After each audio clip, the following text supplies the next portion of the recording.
The world you know is quiet tonight. There is no rush of traffic, no glow of city lights beyond the window, no urgent messages waiting to be answered. Instead, imagine a different silence, one far older, deeper, and heavier than anything modern life has ever known. A silence that once settled over the entire planet, carried on the weight of ash drifting slowly through a darkened sky. Tonight, as you rest, let your mind travel back not just centuries, but tens of thousands of years to a time when humanity stood on the edge of disappearance. This is not a story of kings or empires. There are no written records, no carved monuments, no names preserved in stone. This is the story of ordinary people whose lives were so fragile that a single season could erase them entirely. And yet, somehow, they endured. How did ancient humans survive a world of ash? The question itself feels almost unreal. A world of ash suggests fire without flame, darkness without night, cold without winter. It suggests skies that no longer offered guidance, sunrises that failed to warm the skin, and landscapes transformed into quiet. Grey deserts where familiar paths vanished beneath powdery layers of volcanic dust. Close your eyes and imagine waking one morning to a sky that no longer looks like the sky you remember. The sun rises, but it is dim, muted, filtered through a veil of fine particles suspended high above the earth. The air smells sharp and unfamiliar. Each breath feels heavier than the last. Ash settles on leaves, on water, on skin soft as snow, yet bitter and dry. Somewhere in this altered world, a small group of humans stirs awake. They do not know the cause. They do not know that, far away, a massive volcano has torn open the earth with a force greater than any eruption in human history. They do not know words like climate collapse or volcanic winter. What they know is simpler and more terrifying. The animals are leaving. Bird calls have grown scarce. Herds no longer follow their usual paths. Rivers run strangely, carrying unfamiliar debris. Nights are colder, even when the season says they should be warm. Fires take longer to start. Food tastes different, if it can be found at all. For these ancient humans, survival has always been uncertain. Life has never been easy. But this feels different. This feels like the world itself is changing its rules. As the ash continues to fall, questions linger in the air, unspoken yet deeply felt. Will the sun return to its former strength? Will the plants grow again? Will children born into this dim world ever see a blue sky? And perhaps the most unsettling question of all, what if this darkness never ends in modern times? We often imagine early humans as endlessly adaptable, as if resilience were guaranteed. But resilience is not a shield. It is a fragile, learned response, built from memory, cooperation and hope, in a world slowly losing its warmth and color, is not easy to hold on to. Picture an elder sitting near a weak fire, its flames struggling against the cold air. Their hair is streaked with ash, though they have done nothing to earn it. They remember brighter days when the sun warmed their back during long walks, when animals were plentiful, when children laughed freely instead of conserving energy. They may tell stories now, softly, in low voices meant not to waste breath. Stories of how the world once was. Stories meant to remind the group that change does not always mean the end. But deep inside, even they are unsure. The earth has always been alive in the minds of ancient people. Mountains breathe, rivers speak, storms carry intention. When the sky darkens for a month or years, it is not just a physical threat, but a spiritual one. Something powerful has shifted. Something vast and unseen has passed overhead and left its mark. What would you think if the sun faded and did not return? Would you believe the world was ending? Or would you search for a meaning, for patterns, for signs that this was only a phase, a trial meant to be endured? These are not abstract questions. They are the quiet thoughts that likely moved through the minds of our ancestors as they adapted to a planet in crisis. This story unfolds during one of the most extreme moments in human prehistory, a time when our species may have been reduced to only a few thousand individuals worldwide. A bottleneck so narrow that every living human today may trace their survival through it. And yet, this is not a story of despair. It is a story of adaptation, of shared warmth, of small decisions made day after day: where to walk, when to move, what to eat, who to trust.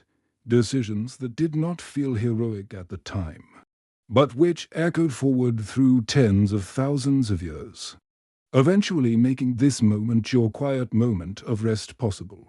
As ash covered the land, ancient humans learned new ways to see their environment. They listened more closely. They watched the behavior of animals. They altered their tools, their shelters, their patterns of movement. They relied not only on strength, but on patience. Imagine a mother holding her child close as the night grows colder than expected. She rocks gently, humming a sound without words, a sound older than language itself. The child does not know why the world feels different. Only that warmth still exists in this small circle of arms and breath. That warmth mattered. It mattered more than anyone could have known. Tonight, as you begin this journey into a distant, ash-filled past, allow yourself to slow down. Let the pace of the modern world fade. This is a story meant to be felt, not rushed. A story carried on quiet footsteps and flickering firelight. In the next part, we will begin to gently explore the world as it once was before the azure world of shifting climates, migrating humans, and fragile ecosystems balanced on the edge of change. For now, rest in this moment. The ash has begun to fall, the fire still burns, and humanity, though tested beyond measure, is not yet lost. Before the ash, before the dim sun and the unfamiliar cold, the world moved to a rhythm that ancient humans understood intimately. It was not an easy rhythm, but it was familiar. Imagine a landscape shaped not by roads or borders, but by memory. Hills remembered for the way the wind curved round them. Rivers known by their seasonal moods, gentle in some months, dangerous in others. Trees that marked places of gathering, shelter, or quiet reflection. For early humans, the land was not scenery. It was a living map, written in experience rather than ink. Tens of thousands of years ago, humanity was already on the move. Small bands of hunter-gatherers spread across Africa and into parts of Eurasia, following animals, water, and the slow pulse of changing climates. These groups were rarely large, a few dozen people at most, enough to share warmth, knowledge, and responsibility, but small enough to move quickly when the land demanded it. Children grew up listening rather than reading. They learned the world through stories told by firelight, stories about which berries made the stomach hurt, which clouds warned of storms, which valleys trapped cold air at night. Knowledge was survival, and survival depended on memory passed carefully from one generation to the next. Picture a young hunter walking beside an elder at dawn. The grass is wet beneath their feet. The air carries the scent of earth and distant animals. The elder points, not speaking loudly, but gesturing toward subtle signs: a broken branch, a shallow hoofprint, a disturbed patch of soil. These signs are as clear as words to those who know how to read them. This is how humans live, not by dominating nature, but by listening to it. The climate during this time was already unstable. Ice ages came and went. Rainfall shifted. Forests expanded and retreated. Early humans had learned to adapt to these changes through movement. cooperation and patience. When the land became dry, they moved closer to water. When animals changed their routes, humans followed. Fire was their most important companion. It provided warmth, protection, cooked food, and light in the long darkness of night. Fire also meant gathering. It meant shared meals, shared stories, and a sense of continuity in an uncertain world. Yet, even with all this adaptability, there were limits. No one alive at the time had ever experienced a global catastrophe. Storms came and passed. Droughts lingered, then eased. Cold periods arrived slowly enough for humans to adjust. The earth had always warned them. Gradually, in ways they could learn to respond to, what was coming offered no such gentle transition. Far away so far that no human eyes would ever witness it directly, the earth began to stir beneath a massive volcanic system. Pressure built slowly, invisibly, deep below the surface for centuries. Perhaps longer, molten rock accumulated, waiting for release. When it finally came, it was not merely an eruption, it was a tearing open of the planet. The explosion sent unimaginable volumes of ash and gas high into the atmosphere. The sound, had anyone been close enough to hear it, would have been overwhelming, a roar beyond thunder, beyond storms, beyond anything living memory could contain. But most humans were nowhere near the eruption itself. What reached them instead was quieter, more insidious. Days passed, then weeks. The sky changed. At first, it may have looked like distant haze, a soft dimming, easy to dismiss. Sunrises appeared weaker, shadows less defined. Hunters may have noticed that animals behaved differently moving earlier in the day, resting longer, appearing thin and uneasy. Ash does not arrive all at once. It drifts, it settles slowly, almost gently, disguising its danger beneath a calm descent. It coats leaves, making them less nutritious. It seeps into water sources. It irritates lungs and eyes, especially those of the very young and very old.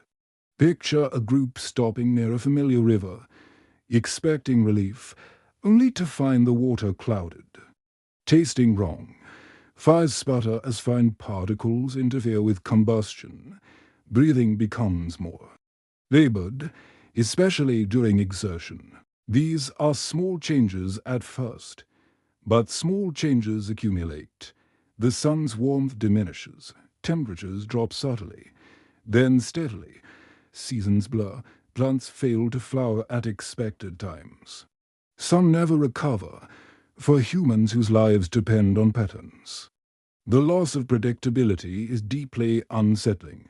An elder may notice that a familiar constellation looks faint or obscured at night. A hunter may realize that the herd they depend on has not returned. A parent may feel fear as a child's cough lingers longer than it should, and still, no one knows why. There are no warnings carved into stone, no voices from the sky explaining what has happened, only observation, interpretation, and instinct. Some groups may believe the earth is angry. Others may think the sky has been wounded. Rituals may become more frequent, songs more urgent, silence more common. Yet amidst fear, humans do what they have always done. They adapt. They move when staying becomes too dangerous. They share food more carefully. They experiment new hunting techniques, new shelters, new ways of conserving warmth. They learn to read this altered world as best they can, even when it resists understanding. Imagine a small group huddled together beneath an overhang, ash drifting past like grey snow. The fire is small, carefully tended. No one speaks loudly, not because silence is required, but because sound feels precious now. In moments like these, something subtle happens. Community becomes stronger. Isolation is deadly in a world growing colder and darker. Survival favors those who cooperate, who share knowledge, who care for the injured and the weak rather than abandoning them. The ash does not only test bodies, it tests relationships, and slowly, almost invisibly, humanity begins to change. In the next part, we will step deeper into the environmental and historical context of this ancient catastrophe, examining the climate, the land, and the fragile balance that existed just before it was disrupted. For now, let the image linger, a quiet world, a dim sun, ash falling without urgency, without malice, and small human fires still glowing, refusing to go out. As time passed, the ash became part of daily life. Not dramatic, not explosive, just persistent. A fine, great presence that settled into every corner of the world ancient humans knew. It coated stone tools left out overnight. It dusted animal hides stretched to dry. It clung to hair, to skin, to the shallow footprints that marked a group's passage across the land. And still, life continued. To understand how extraordinary this survival truly was, we need to slow down even further and look closely at the world these humans inhabited, not just the catastrophe itself, but the delicate systems that existed before everything changed. Long before the sky dimmed, Earth was already a place of contrast. Vast grasslands stretched beneath open skies. Dense forests gathered moisture and life beneath their canopies. Coastlines shifted with the rise and fall of ancient seas. Ice sheets loomed in the distance. Expanding and retreating with long climatic rhythms, humans lived in the spaces between extremes. They thrived along rivers, lakes, and coasts where food sources overlapped: fish in the water, animals on land, edible plants growing in seasonal abundance. These environments were rich. But they were also fragile. A slight change in temperature or rainfall could ripple outward, affecting everything, and that is exactly what the ash did. High above the ground, tiny volcanic particles spread through the atmosphere, reflecting sunlight back into space. The effect was subtle but powerful. Daytime temperatures dropped. Nighttime cold became more intense. In some regions, rainfall patterns shifted dramatically, bringing drought where water once flowed freely, and floods where soil could no longer absorb moisture properly. For early humans, this was not a global phenomenon in the abstract. It was experienced locally, intimately. A group living near a lake might notice water levels receding, fish becoming scarce. Another, farther away, might encounter relentless cold winds sweeping across open plains. Coastal groups may have seen strange changes in tides and marine life as ocean temperatures shifted. There was no single experience of the ash world, only countless individual ones, each shaped by geography and chance. Picture a small band traveling along a familiar migration route. In previous years, this path would have been lined with edible plants at just the right season. Now, the plants are stunted, their leaves coated in dust. Some are bitter, others fail to grow at all. The group pauses. There is quiet discussion. Should they continue forward, hoping conditions improve, or turn back, risking the unknown behind them? These decisions are made without certainty, guided by intuition, memory, and collective judgment. This is where ancient human cognition truly shines, not in grand inventions, but in flexible thinking. They were not bound to rigid plans. They adjusted. They observed. They learned quickly from failure. If a hunting strategy no longer worked, they tried another. If a shelter proved too exposed to cold winds, they reinforced it or moved. Over time, subtle cultural changes began to appear. Archaeological evidence suggests that during periods of extreme environmental stress, humans refined their tools. Stone blades became more efficient. Fire-making techniques improved. Clothing grew more sophisticated, offering better insulation against cold. These innovations did not rise from comfort. They rose from necessity. Imagine someone experimenting late into the evening, striking stone against stone, reshaping a tool with careful, practiced movements. Sparks flicker, ash drifts through the firelight. Each small improvement, a sharp edge, a better grip could mean the difference between eating and going hungry. And yet, not all adaptation was physical. Storytelling took on greater importance. In uncertain times, stories provide continuity. They preserve knowledge. They reinforce shared identity. Round weakened fires, voices may have spoken of ancestors who survived past hardship droughts, cold spells, long migrations. Even if those stories were partly imagined, their message was clear. Survival is possible. Children listened. They learned not just how to hunt or gather, but how to endure. There may have been moments of deep fear, a child coughing through the night, an elder who could no longer keep warm, a hunter who did not return. Loss was not rare in prehistoric life, but during this time, it may have felt heavier, more frequent, and still, groups pressed on. What is remarkable is not that some humans survived, but that any did at all. Genetic studies suggest that our species may have passed through a severe population bottleneck during this period. Numbers dwindled, entire groups likely vanished without a trace, camps abandoned, tools buried beneath layers of ash and sediment, stories lost forever, yet somewhere perhaps in a sheltered valley, along a stable coastline, or near a reliable water source. Small pockets of humans endured. They did not know they were preserving the future of humanity. They were simply trying to live another day. Imagine waking each morning, testing the air with a cautious breath, checking the sky, tending the fire, gathering what food could be found, caring for the young and the weak.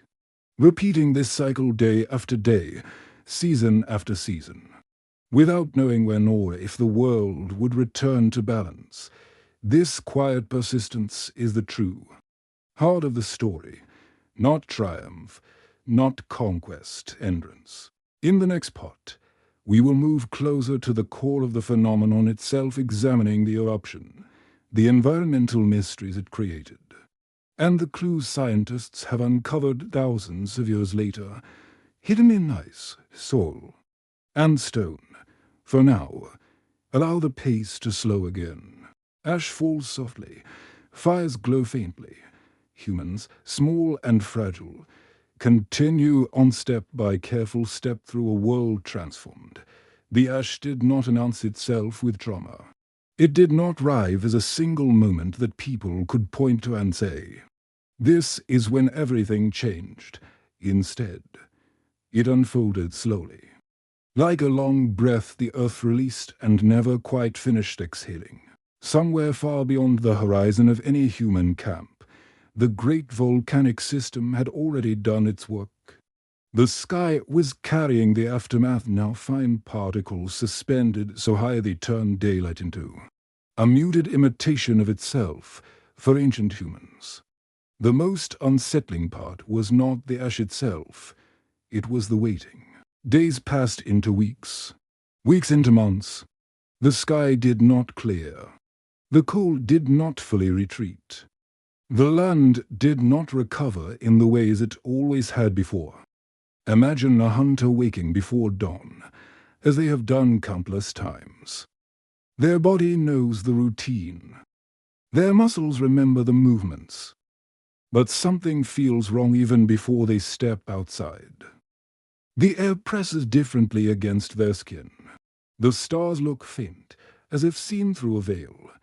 They walk out into the open and stop. The horizon is blurred, not fog, something drier, finer. Ash hangs in the distance, softening the shapes of hills and trees. The sun rises, but its warmth barely reaches the ground. This is not a storm that will pass by afternoon. This is Something else. Over time, the environment begins to behave in unfamiliar ways. Plants struggle to photosynthesize under the dimmed light. Growth slows. Some species disappear from areas where they once thrived.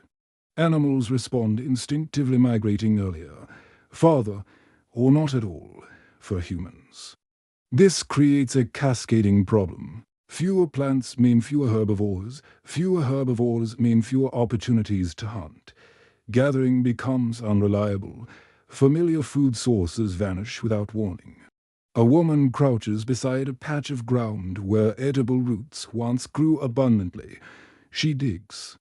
Carefully, brushing away ash with her hands, the soil beneath is colder. Harder, she finds only a few small roots then, underdeveloped. She gathers them anyway. Waste is not an option. Fire, once dependable, becomes unpredictable. Ash in the air interferes with ignition. Dampness from altered weather patterns makes fuel harder to keep dry. Fires burn weaker, producing less heat and light round these struggling flames. People sit closer together. Warmth becomes communal rather than individual. This closeness changes social dynamics in subtle ways. Cooperation becomes more than a preference, it becomes a requirement. Those who share survive longer. Those who hoard risk isolation. And isolation in this world is dangerous. Archaeologists believe that during periods like this, social bonds strengthened.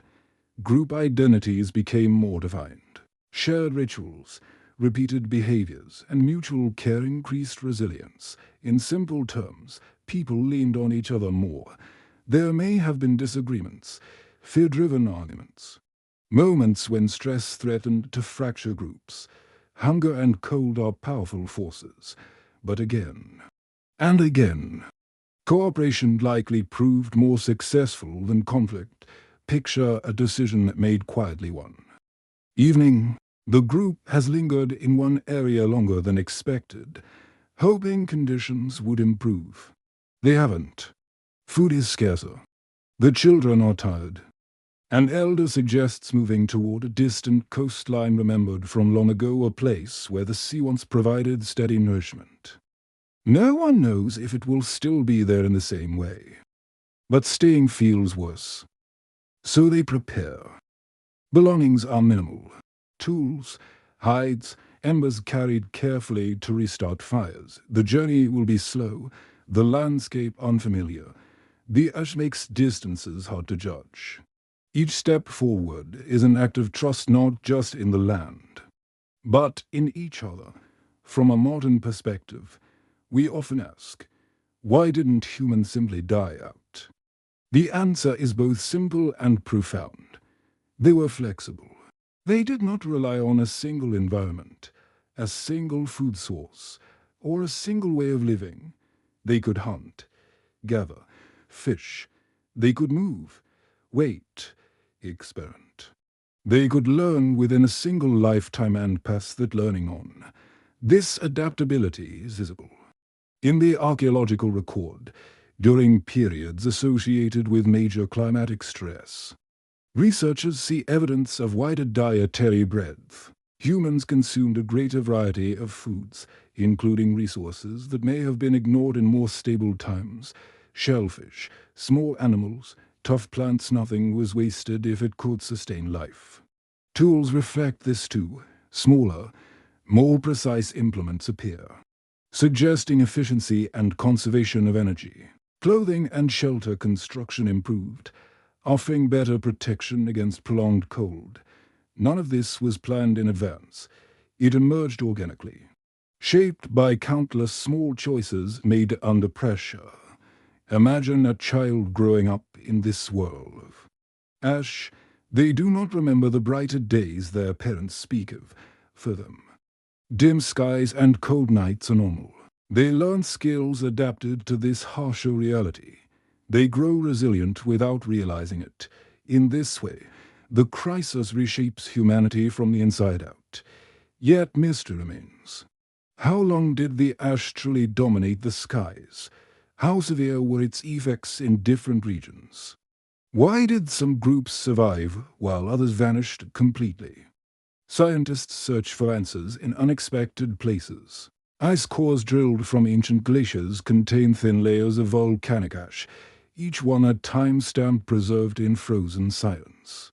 Sediment layers at the bottom of lakes record sudden environmental shifts, stone tools buried. Beneath ash reveal moments frozen in time-abandoned camps. Unfinished work, each discovery is a whisper from the past. They tell us that survival was not uniform. It was uneven patchwork. Some regions may have offered refuge areas less affected by cooling, with stable water and food sources. These refuges became lifelines for the species. And from these lifelines, humanity slowly expanded again. But at this point in the story, no one knows that yet. For those living through it, there is only the present. Another day of careful movement, another night of guarding a fragile fire, another morning of looking up at a pale sun and wondering quietly, inwardly, where the warmth will ever return. In the next section, we will step fully into the heart of the event itself, exploring the great eruption, the scientific clues it left behind, and the mysteries that still surround one of the most dramatic turning points in human prehistory. For now, let the world remain still. As drifts gently through the air, human footsteps continue, slow and steady, carrying the future with them whether they know it or not. Time stretches differently in a world changed by ash. Days no longer feel distinct from one another. The sky remains muted. The air stays cool. The rhythm of life slows, not by choice, but by necessity. Energy must be conserved. Movements become deliberate. Every action is weighed against the effort it requires, and yet, beneath this stillness, the earth is holding secrets. Long after the eruption itself has faded into distant memory, long after the thunder and fire that no human ever witnessed, the consequences continue to unfold quietly. The ash high in the atmosphere lingers, circulating on global winds, reshaping climates far from its source. Modern scientists would one day name this event, trace its fingerprints, and debate its scale. But for ancient humans, there is no name, only experience. Imagine standing at the edge of a familiar plain and realizing it no longer feels welcoming. The grasses are sparse. The soil is cooler beneath your feet. The wind carries a dry chill that seeps through layers of hide and fiber. The land is still there, but it no longer offers what it once did. Some groups respond by staying put, hoping conditions will stabilize. Others move, sometimes following animals, sometimes guided by memory or stories passed down through generations. Migration becomes both risk and opportunity. Traveling in an ash-altered world is not simple.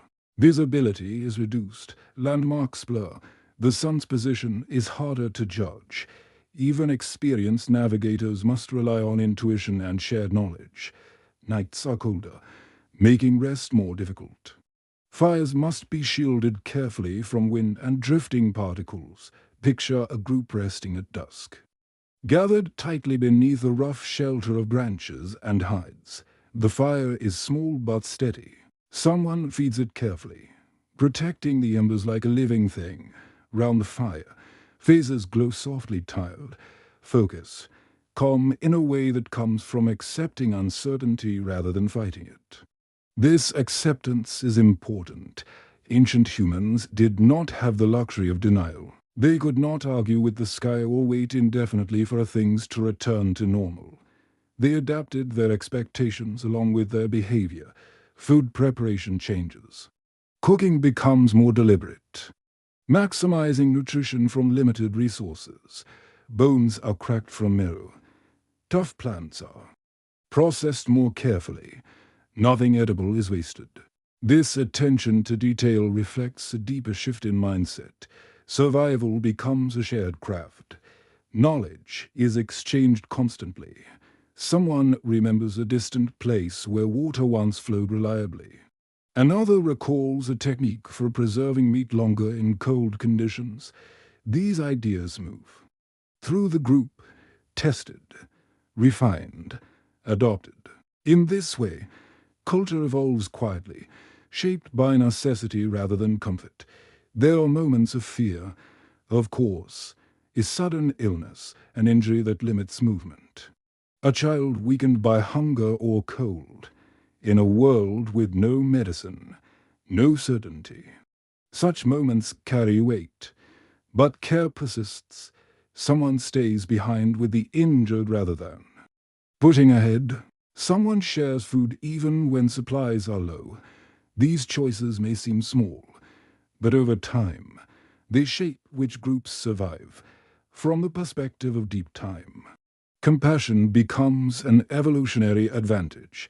The ash continues to fall lightly in some regions, barely noticeable in others. Rain sometimes clears the air temporarily, only for fine particles to settle again once clouds pass.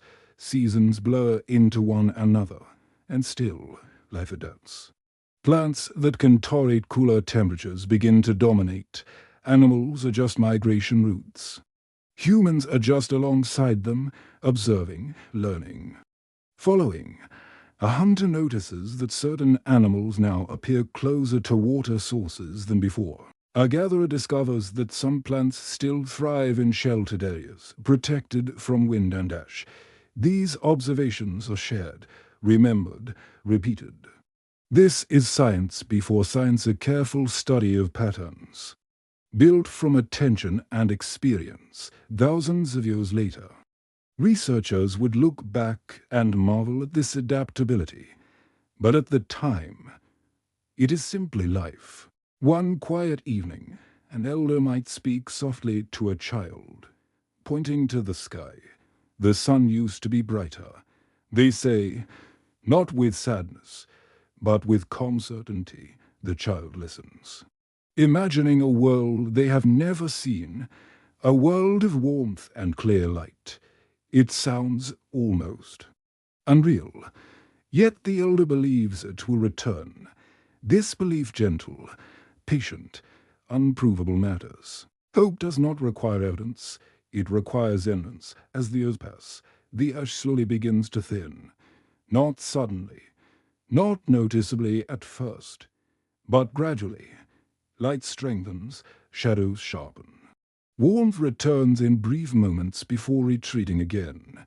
The world does not heal quickly, but it does heal. Human groups that survive the darkest period begin to expand, cautiously at first. New territories are explored, old routes are revisited. The land is still changed, but it is no longer hostile everywhere. From these survivors, future generations will spread. They will carry with them bodies shaped by endurance, minds shaped by uncertainty, and cultures shaped by cooperation. They will inherit stories of a time when the sky dimmed and the world grew quiet, stories that may evolve, soften, and eventually become myth. But the core truth remains. Humanity lived through a world of ash, not by conquering it, not by understanding it fully, but by adapting together, one careful day at a time. In the next part, we will explore the implications of this survival, the theories scientists have developed, the questions that remain unanswered, and what this ancient crisis reveals about who we are today. For now, let the image fade gently.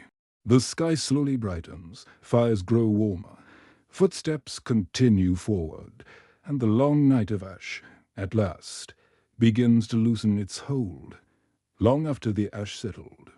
Long after the sky slowly remembered how to be blue again. The evidence of that ancient crisis remained quietly embedded in the earth, and silently carried within us. From a modern point of view, this is where the story becomes especially intriguing, because although ancient humans left no written testimony, no direct explanations of how they survived, their survival itself created clues that scientists, archaeologists, and anthropologists would begin to notice thousands of years later, when they started asking a deceptively simple question. How close did humanity come to disappearing?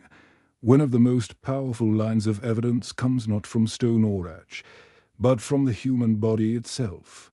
Geneticists studying modern human DNA have found something unusual, a surprising lack of variation compared to many other species. This suggests that, at some point in the distant past, the human population shrank dramatically, not just in one region, but globally. This event is often described as a population bottleneck.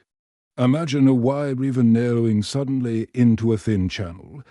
Everything that flows beyond that point must pass through it. In the same way, every human alive today may trace their ancestry back through a remarkably small group of survivors. Some estimates suggest that during this ancient crisis, the total human population may have dropped to only a few thousand individuals, a fragile thread. If that thread had snapped, if conditions had been just slightly worse, or adaptability just slightly weaker, there may have been no one left to inherit the future. This realization tends to create a quiet pause in those who study it.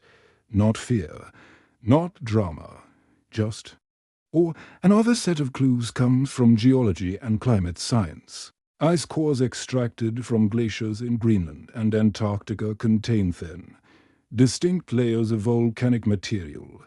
Each layer is like a timestamp, preserving the memory of ancient eruptions. Some of these layers align closely with the period when early human populations appear to have declined. Lake sediments tell a similar story. Sudden changes in pollen types suggest rapid cooling and shifts in vegetation. Charcoal deposits fluctuate, hinting at changes in fire use and landscape management individually. These clues are subtle. Together, they form a pattern. A world disrupted, a climate altered, life pushed to its limits. Yet, and this is important, scientists still debate the severity and exact global impact of this event. Some argue that the cooling was intense and long-lasting, creating near uninhabitable conditions across vast regions. Others suggest a more uneven picture, with certain areas acting as refuges, places where humans could survive relatively intact while other populations collapsed.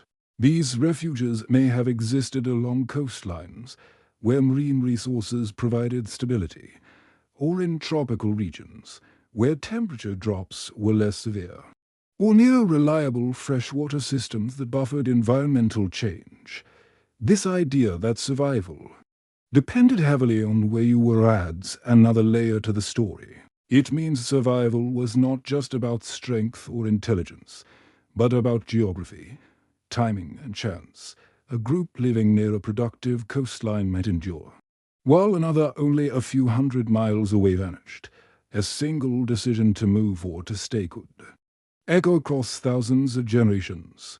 From an anthropological perspective, this period may have shaped something fundamental in human behavior: the emphasis on cooperation, the tendency to share resources, the deep-rooted awareness that isolation is dangerous. These traits are not guaranteed in nature. They are learned, reinforced, selected for over time. In a world where survival depended on group cohesion, those who supported one another had an advantage.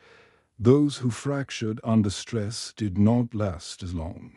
Some researchers believe this may have influenced the development of more complex language, stronger social bonds, and even early forms of symbolic thinking.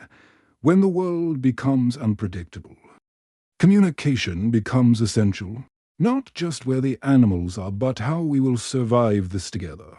Consider this thought quietly. What if one of humanity's greatest strengths, our ability to cooperate at scale, was forged not in abundance, but in scarcity? What if the ash, in all its quiet devastation, shaped not just our bodies, but our minds? There are still unanswered questions. Did this event directly cause certain technological leaps, or merely accelerate changes already underway? Did cultural traditions emerge independently in multiple refuges, or spread from a small core of survivors? How much of modern human behavior can truly be traced back to this single ancient crisis? Science continues to explore these mysteries, carefully, patiently, much like the ancient humans it studies. Each new discovery adds detail, but also humility, because the deeper we look, the clearer it becomes that survival was never guaranteed, and yet it happened, not through dominance, not through control, but through adaptation, cooperation, and endurance. As you rest with these thoughts, notice how quiet they are. There is no urgency in them, no demand for action, only reflection. In the final part of our journey, we will gently draw these threads together, returning to the present and considering what this ancient story offers us now, as modern humans resting beneath a stable sky. For the moment, let the questions linger softly. The ash has long since fallen away, but its lessons, carried in memory and in blood, remain. As the story draws to a close, it becomes quieter still. The ash is gone now, scattered by time, washed into oceans, buried beneath layers of soil and memory. The skies that once dimmed the world have returned to their familiar blue, and the sun rises with a warmth that feels dependable again. And yet, nothing about this world is truly separate from that distant past. Every human alive today carries a small inheritance from those ancient survivors, not in the form of stories we can recall, but in tendencies we feel, the instinct to seek others when times grow hard, the comfort found in shared warmth, the quiet understanding that survival is rarely an individual achievement. These are echoes. Imagine standing in a wide, open landscape at dawn. The air is clear. Light spreads gently across the ground. Somewhere beneath your feet, far below the surface, lies a thin layer of ash unseen, forgotten, but real. A marker of a moment when the world nearly changed beyond recognition.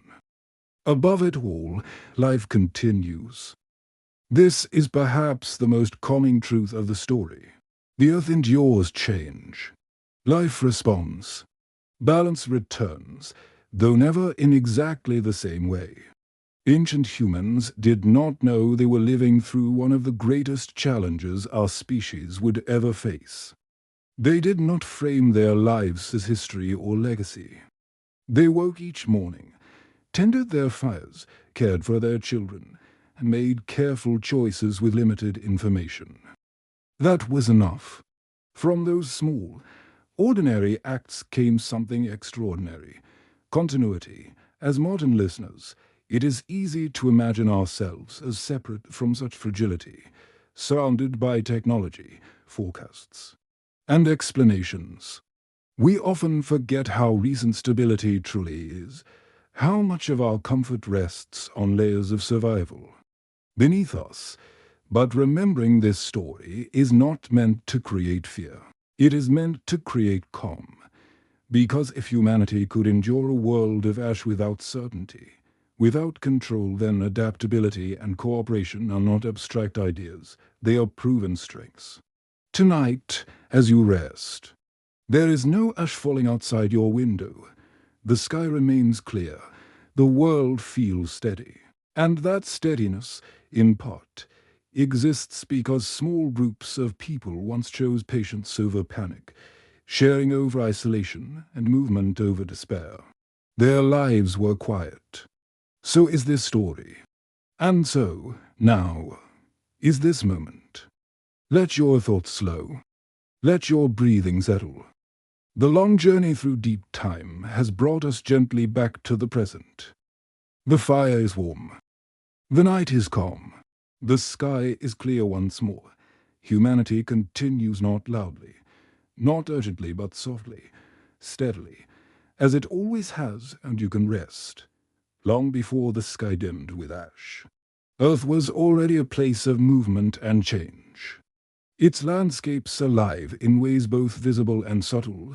The continents themselves seemed restless, their tectonic plates shifting imperceptibly beneath the feet of those who walked above. Mountains rose slowly, rivers carved new paths, and coastline shifted with the ebb and flow of ice and sea. For ancient humans, the land was both home and teacher. Every hill, every stream, every patch of forest carried lessons about where to find food, where to shelter from storms, and how to anticipate the subtle rhythms of a world that was never static. Imagine walking through a broad valley, the sun low in the sky, the ground damp from an early morning mist. Birds call faintly from the trees above, their songs familiar and reassuring. A stream winds through the grasses, carrying clear water from distant hills. In this valley, a small human group has made its temporary home, living lightly, leaving only footprints and faint traces of fire. Children are learning the language of the land, how to recognize edible plants, how to follow animal tracks, how to listen to the wind. Every day is a lesson, and every lesson matters for survival. At this time, the Earth was in the late Pleistocene epoch, a period marked by repeated glacial cycles. Ice sheets crept slowly across northern lands, then retreated, leaving behind lakes, rivers, and fertile soil. Even in regions untouched by glaciers, the climate fluctuated, sometimes cold and dry, sometimes warm and wet. Early humans had learned to read these patterns through careful observation. They understood that the behavior of animals could signal changes in weather, that the blooming of certain plants marked seasonal shifts, and that the subtle movement of stars across the night sky offered guidance for timing migrations. Human populations were small and widely scattered, unlike the cities and towns of today. People lived in bands of a few dozen individuals. These bands were highly mobile, moving across landscapes to follow food sources, water, and favorable weather. Mobility was both a necessity and a strategy for survival. Staying too long in one place risked depleting local resources. Moving too often risked encountering dangers or unfamiliar territory. The delicate balance between movement and stability defined much of human life. Technology during this time was practical and adaptive. Stone tools were the most common implements, shaped carefully for specific purposes. Sharp blades could slice through hides. Sturdy scrapers could clean meat from bones, wood, bone, and plant fibers were fashioned into spears, traps, and carrying tools. Fire, already mastered long before, was central to life, not just for warmth and cooking, but for safety and social cohesion. Round fires, knowledge was shared, decisions were made, and community bonds were strengthened. The fire's glow offered comfort, a soft counterpoint to the uncertainties beyond the shelter. Even clothing reflected ingenuity. Hides and furs were prepared to provide insulation against cold nights, layered in ways that conserved heat while allowing mobility. Bands developed strategies to use local materials efficiently, ensuring that every piece of skin or fiber contributed to survival. Shelter, too, varied with the landscape and season. In some areas, simple windbreaks or lean-tos sufficed. In others, caves or overhangs offered more reliable protection. The architecture of survival was never permanent, always flexible, always responsive to the environment. Humans were not alone in this world. Every day, they observed the creatures that shared the land. Herds of herbivores moved with the seasons, predators stalked in patterns dictated by hunger and instinct, and birds traveled across skies according to rhythms older than memory. For people living in this delicate ecosystem, attention to animal behavior was essential, knowing where herds were likely to appear, which animals were safe to approach, and how to predict predator movements could mean the difference between a full meal and a long, empty day. Migration was not random. Bands developed collective memories of landscapes. passing knowledge from elders to youth. Rivers became natural highways, ridges served as guides, valleys offered shelter.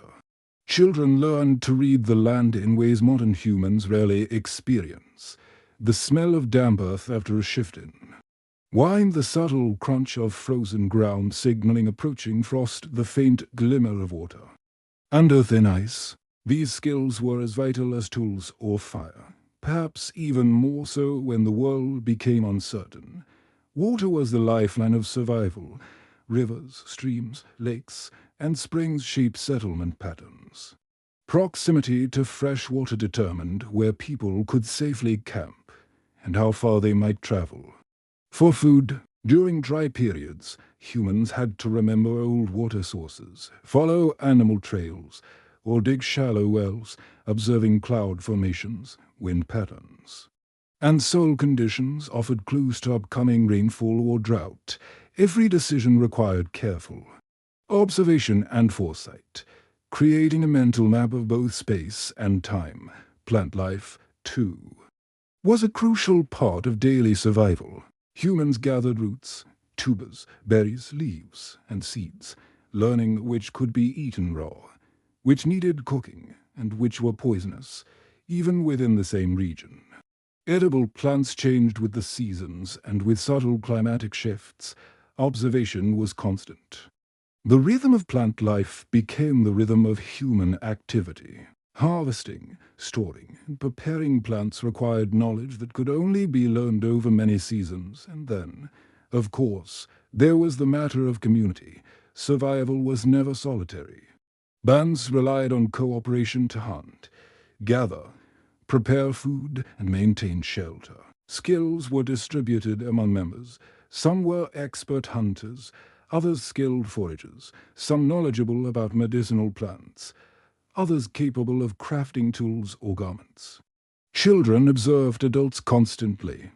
Learning through imitation and participation, every individual's contribution was valuable. And every failure could be costly. The bonds of trust, cooperation, and shared responsibility were as essential as any physical tool. Storytelling was another vital survival tool, even before written language. Humans conveyed experience through narrative. Round fires, elders might recount previous seasons, cautioning about dangers or celebrating successful hunts. Stories taught lessons about the land, the animals, and human behavior.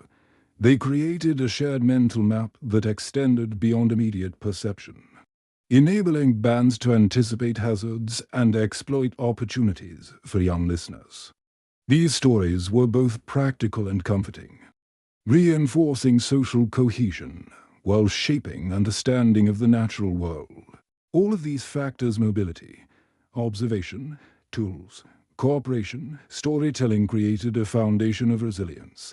It was fragile, yes, but it allowed humans to navigate change, even the subtle, incremental changes of climate.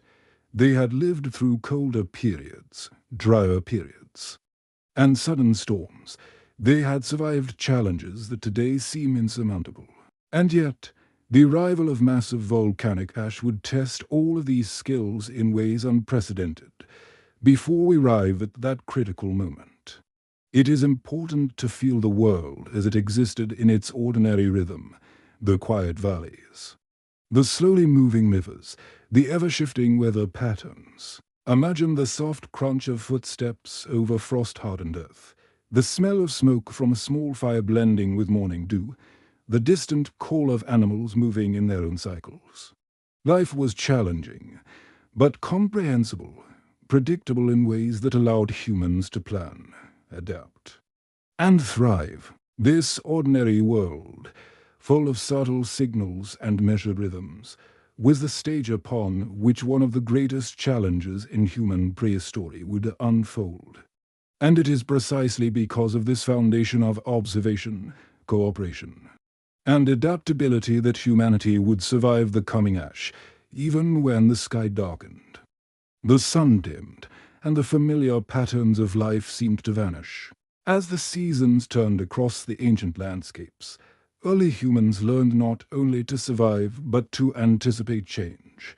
They followed the pulse of the earth, reading subtle cues that others might overlook. Clouds gathering over distant hills hinted at rainfall. The way wind whispered through the grasses suggested where animals might be moving.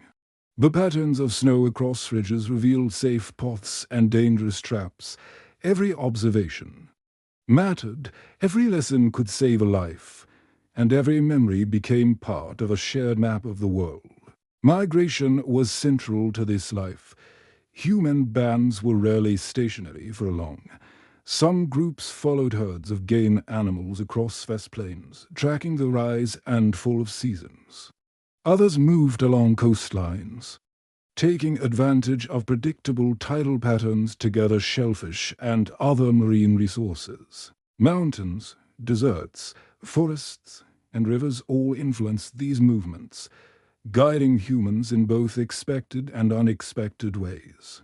Each journey required careful planning and careful attention to the land's subtle signals. Imagine a small band making their way along a river valley. The grass is wet with morning dew, and the soft rush of water creates a constant background hum. The children walk between adults, learning without realizing it. They notice the way the footprints of deer differ from those of elk, the way a tree branch bent and broken signals an animal's passage. Every day is a lesson in survival, every step a careful negotiation with the environment. Climate played a decisive role. During the late Pleistocene, Earth experienced repeated cycles of glacial advance and retreat. Ice sheets extended across vast regions of the northern hemisphere, then slowly receded, leaving behind newly fertile landscapes, even in areas untouched by glaciers. Rainfall, temperature, and seasonal patterns shifted dramatically over decades and centuries. These changes were not catastrophic in isolation, but they demanded constant vigilance. Humans learned to adapt, adjusting where they traveled, what they ate, and how they sheltered themselves. Water sources were often the deciding factor in migration. Rivers, lakes, and springs were lifelines in an otherwise uncertain world.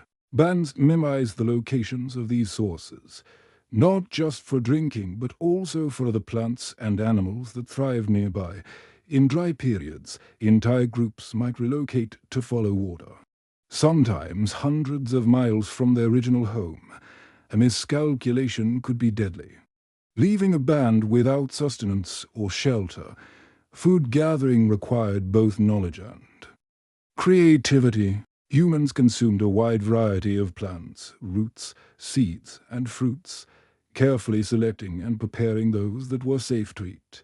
Hunting required patience, skill, and cooperation. Even small animals were valuable, and nothing edible was wasted. Bones were cracked for marrow.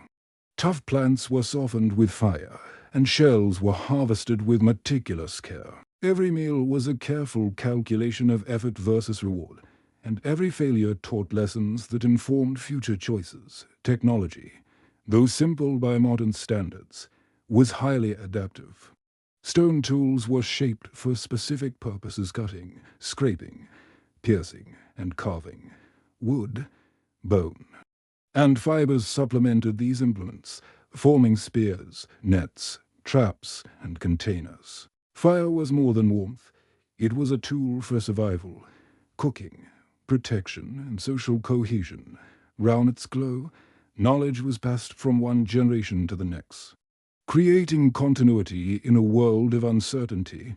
Clothing and shelter reflected similar ingenuity. Hides and furs were transformed into insulating garments, carefully layered to conserve heat. Shelters were temporary and adaptable lintos, windbreaks, or natural overhangs that could be quickly abandoned if necessary. Every material was used efficiently. Every design evolved to meet immediate needs. Comfort was secondary. Survival came first. Yet life was not solely defined by practicality. Humans observed, reflected, and imagined. They watched animals, weather, and landscapes with quiet curiosity. They noticed the changing color of leaves, the migration of birds, the patterns of clouds across the sky. These observations were often woven into stories, songs, and rituals. Though their purpose was partly educational, they also nurtured wonder, creativity, and a sense of belonging. Social structures were vital. Groups depended on cooperation for hunting, gathering, childcare, and defense. Knowledge was distributed among members, some specialized in tracking animals, others in plant identification, some in tool-making, others in fire management. Children absorbed these skills through observation and participation, learning not only practical abilities but also social norms and expectations. Every action reinforced interdependence and the understanding that survival was a collective endeavor. Interestingly, some archaeological evidence suggests that different groups developed regional variations in tools, clothing, and techniques. This may have been influenced by environmental differences, mountains versus plains, forests versus coastlines, or by cultural exchange as bands occasionally interacted. Such diversity reflects both the adaptability of humans and the influence of local ecosystems on survival strategies. Even minor environmental signals could trigger significant responses. A sudden shift in rainfall might prompt a group to relocate, altering their hunting and gathering patterns. Early frost or unseasonal warmth affected the availability of edible plants. Changes in animal behavior required rapid adaptation, learning where herds had moved or how predator patterns had shifted. The capacity to notice these subtle changes and to respond effectively defined success and survival in a world of uncertainty. The everyday life of these humans was therefore a continuous blend of observation, anticipation, and action. Morning routines included checking traps, collecting water, and assessing food stores. Midday was often spent foraging or hunting, with quiet vigilance against predators. Evenings brought reflection, repairing tools, tending fires, sharing stories, teaching skills. Every day repeated this rhythm, but each repetition was slightly different, shaped by the shifting environment and the unpredictable behavior of both animals and humans. In many ways, the late Pleistocene was a world of lessons. Humans learned to see the extraordinary in the ordinary, to find patterns, to recognize danger, to exploit opportunity.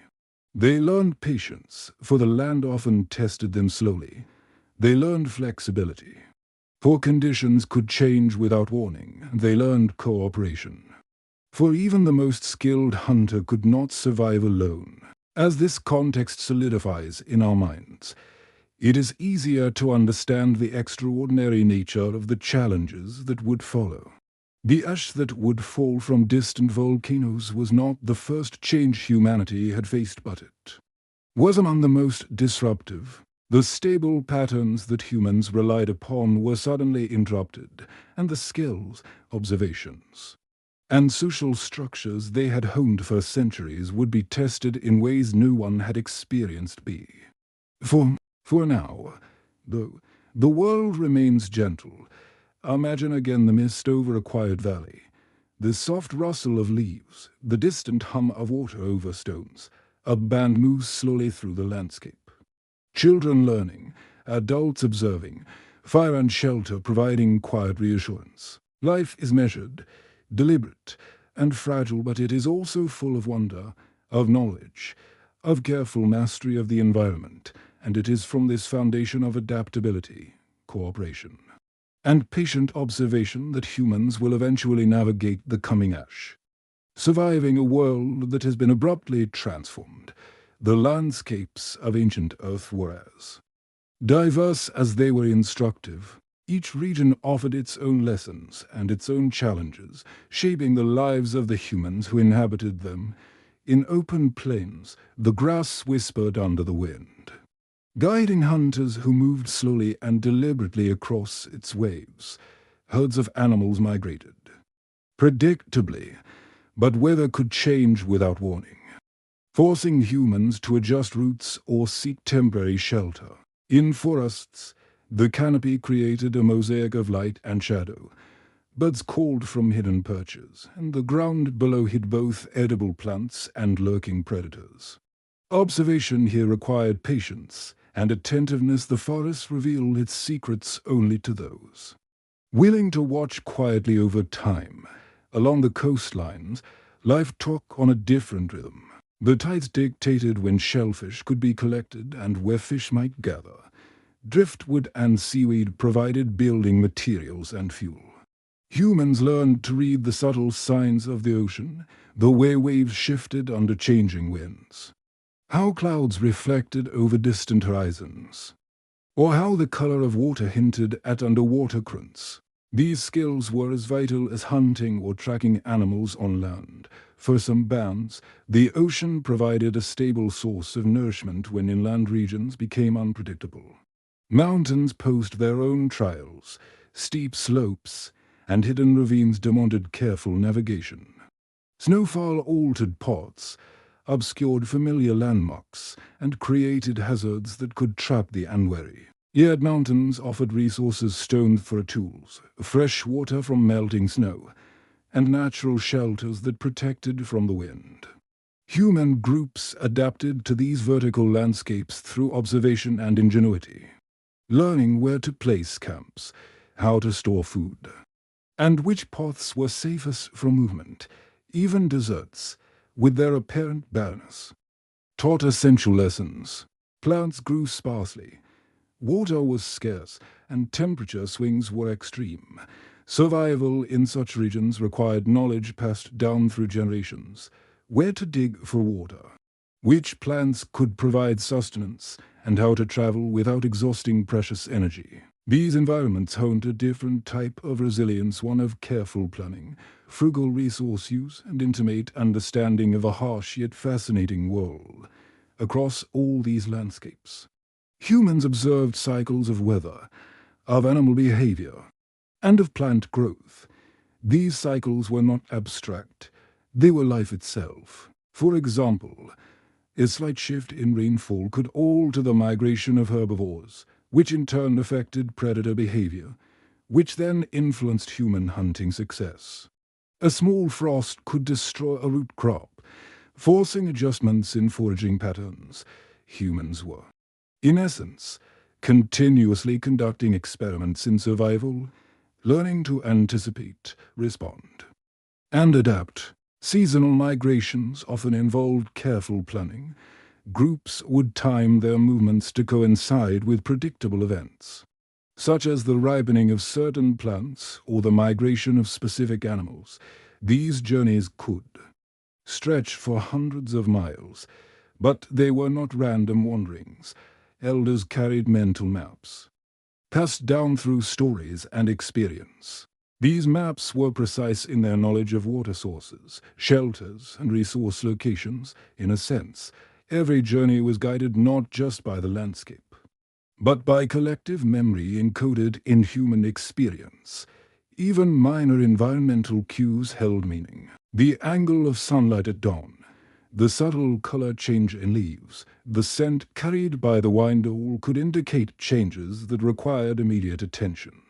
The ability to notice and respond to such cues separated success from failure for a child.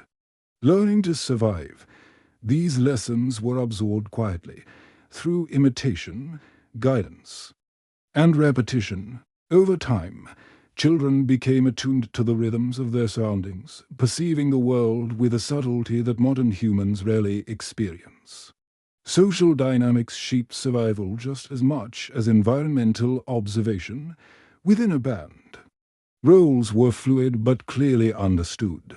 Some individuals specialized in tracking, others in gathering edible plants, some in fire maintenance, others in tool production. Cooperation was not merely idealistic, it was practical. A hunter who shared meat with the group ensured mutual protection and reciprocity.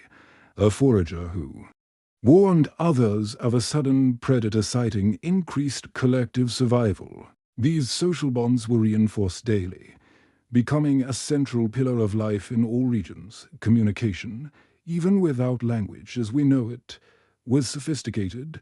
Gestures, calls, and shared routines allowed complex coordination, especially during hunts or seasonal migrations. Storytelling, too, served multiple purposes. It conveyed practical knowledge, reinforced social norms, and offered comfort in uncertain times round the fire.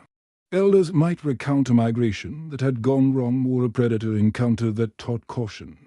These narratives were practical guides embedded in memory, preserving lessons that could shape decisions decades later.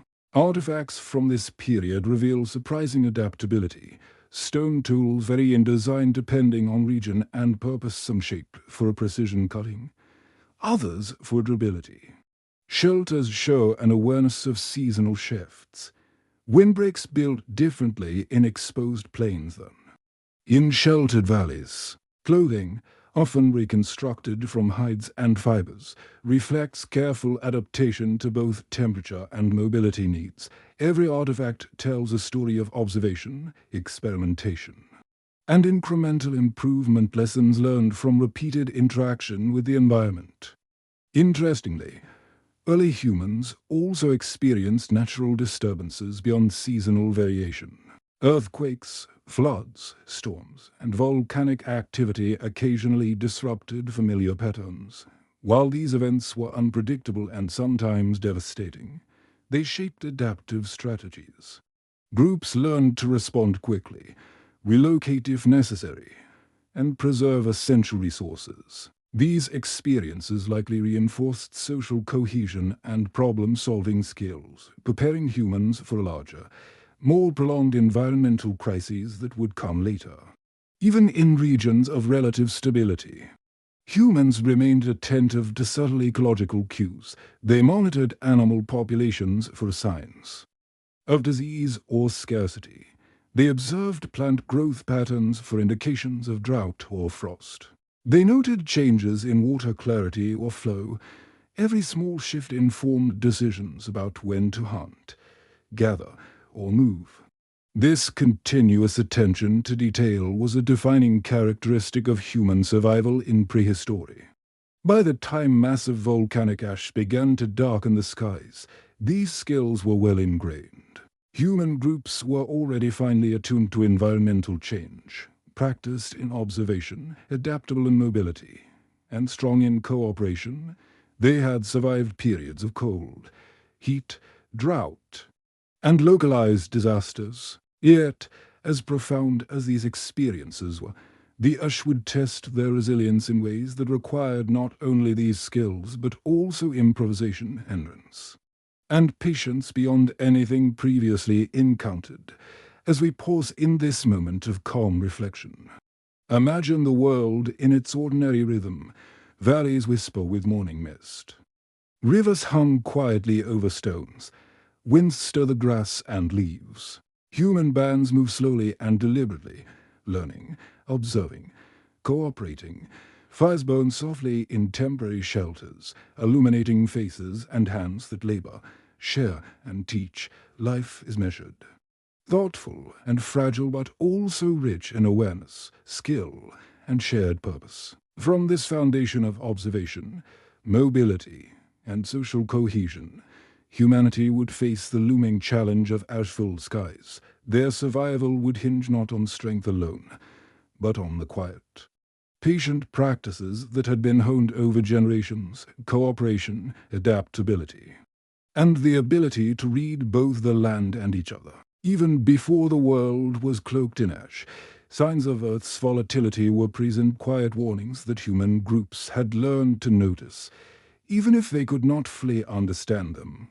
In some regions, rivers would suddenly rise after distant storms, flooding plains that seemed familiar and safe. Mountains would tremble occasionally. A low rumble felt through the soles of feet, shaking stones in a subtle warning. Smoke sometimes rose from distant peaks, carried on the wind. The smell faint but distinctive to those who had learned to read the sky. These phenomena were not everyday occurrences, but when they happened, people paid attention. Survival depended on it. Consider the experience of a group living near a volcanic region. The mountain looms in the distance, its slopes dark and jagged. Occasionally, a plume of smoke drifts upward. Curling into the sky like a slow-moving ribbon, hunters pause in their tracks. Listening to the wind and scanning the terrain, farmers and gatherers examine the soil. Noting subtle changes in fertility, children, observing adults, learn the significance of these cues. A smoky scent might mean travel should be postponed. A particular pattern of ash or rock on the slopes might indicate risk. A sudden tremor underfoot might warn of danger in these ways. Even without understanding the mechanics of volcanoes, humans could integrate observation, memory, and action to minimize risk. The environment itself provided subtle guidance. Vegetation changed in response to seismic activity or minor eruptions. Animals reacted instinctively. Deer might move further from hillsides. Birds might fly erratically. And predators might shift hunting patterns.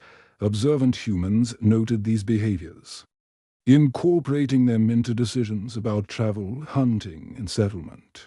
Over generations, these lessons became part of a shared wisdom, passed from elder to youth, quietly shaping migration patterns and daily routines. Even small climate anomalies taught humans adaptability. Periods of unusual cold could shorten. Growing seasons, while unexpected warmth could cause early sprouting or flowering. Early humans learned to track these fluctuations, which plants could be relied upon, which animals were available, and when shelters needed reinforcement. Observation was continuous, and decisions were often subtle. A choice of when to move camp, which route to take, or how much food to store. The margin for error was small, and yet humans had already demonstrated remarkable success in reading these cues. Fires and smoke were also informative. Natural fires sparked by lightning would sweep across plains or forests, sometimes devastating local resources, but also renewing soil fertility in their aftermath early. Humans observed these patterns carefully. They learned to avoid areas that were recently burned, to take advantage of new growth that followed, and to predict the behavior of fire in different terrains. Even today, such knowledge forms the basis for understanding how ancient populations responded to environmental hazards. Archaeological evidence suggests that some bands may have been early experts in risk assessment. They kept multiple campsites in rotation, avoiding overuse of a single area, and creating buffer zones in case of environmental disruption. Food storage practices varied by region. In cooler climates, preservation methods relied on natural cold, drying, or smoke curing. In warmer regions, resources were often consumed quickly. Emphasizing mobility, these strategies demonstrate an intuitive understanding of environmental variability acquired, patient attentiveness to the world's subtle warnings. Imagine walking with a small group along a river valley when the ground suddenly shivers beneath. Your feet, stones clatter gently, and a distant ridge trembles. Humans pause instinctively, scanning the terrain. No words are needed. Hands point, gestures signal caution, and the group adjusts its path, moving to more stable ground. This is observation in action and unspoken communication, a shared understanding. A silent collaboration. Such awareness of environmental signals was already deeply embedded in human behavior long before the ash clouds would alter the sky. Volcanic landscapes offered both risk and reward. Fertile soils near dormant or slow-moving volcanic regions encouraged plant growth, attracting herbivores and, in turn, human hunters. Streams fed by melted snow from volcanic slopes provided reliable water sources. Human bands learned to navigate this balance carefully. Proximity to danger could mean access to resources, but it demanded vigilance and respect in these ways. Survival was a continuous negotiation between opportunity and risk. requiring attention, memory, and adaptability. Even simple daily activities were shaped by environmental understanding. Collecting water involved noticing subtle changes in stream clarity or flow rate. Gathering plants required observing the soil, the leaves, and the timing of fruiting. Hunting relied on tracking footprints, listening for sounds in the distance, and predicting animal behavior based on subtle cues. Every action was embedded in a network of observation and experience, creating a rhythm that was both practical and meditative, a daily attunement to the world. Social cohesion magnified the effectiveness of this knowledge. Individual observation was valuable, but the shared understanding of a group amplified survival chances. Elders would interpret environmental signs, guide decisions, and teach the younger members. Hunters would communicate subtle shifts in animal behavior. Gatherers would note plant availability and soil changes. Even gestures and glances carried meaning. A pause in movement, a hand pointing, a quiet signal, these conveyed vital information without words. Survival was a collective practice, sustained by attention, communication, and trust, and so early humans became subtle climatologists, ecologists, and geologists in their own right. Long before these disciplines existed in name, they understood patterns, anticipated changes, and developed strategies to cope with both gradual shifts and sudden disruptions. Their world required constant mindfulness, patience, and adaptability. It was a life of attentiveness, rhythm, and quiet resilience. By the time massive volcanic eruptions began to spread ash across the skies, humans were not completely unprepared. They had learned to read small environmental warnings, to adjust movement, to cooperate, and to store essential knowledge collectively. Yet the scale and duration of ash fallout would surpass anything they had experienced. Familiar patterns would break, sunlight would dim, seasons would shift unpredictably, and food sources would become scarce. Their survival would depend on not just experience, but on ingenuity, endurance, and shared determination, the very traits they had cultivated over centuries of careful living. As we rest with these reflections, imagine the quiet attentiveness of a band preparing for the unexpected. Fires burn softly in the dusk, embers glowing beneath smoke that curls into the air. Children observe elders repairing tools or inspecting animal tracks. Adults move deliberately, scanning the sky and land, integrating subtle cues into choices that might mean life or death. Every action is measured, every observation noted. The world feels alive, full of subtle signals, and yet calm in its continuity. It is from this patient, attentive existence that humanity would face the coming ash not as passive victims, but as keen observers, prepared in small but vital ways to navigate a world suddenly transformed. As the environment whispered warnings, humans responded with subtle adjustments, small shifts in movement, diet, and social practice that, over time, accumulated into significant survival advantages. Their responses were never dramatic. There were no sudden leaps into technology or society. Instead, survival depended on small, incremental adaptations practiced daily, honed by careful observation and reinforced by the needs of the group. Dietary flexibility was a cornerstone of this adaptability. Humans were omnivores, capable of drawing sustenance from a wide range of plants, animals, and aquatic resources. During periods of environmental stress, certain foods became scarce, while others thrived unexpectedly.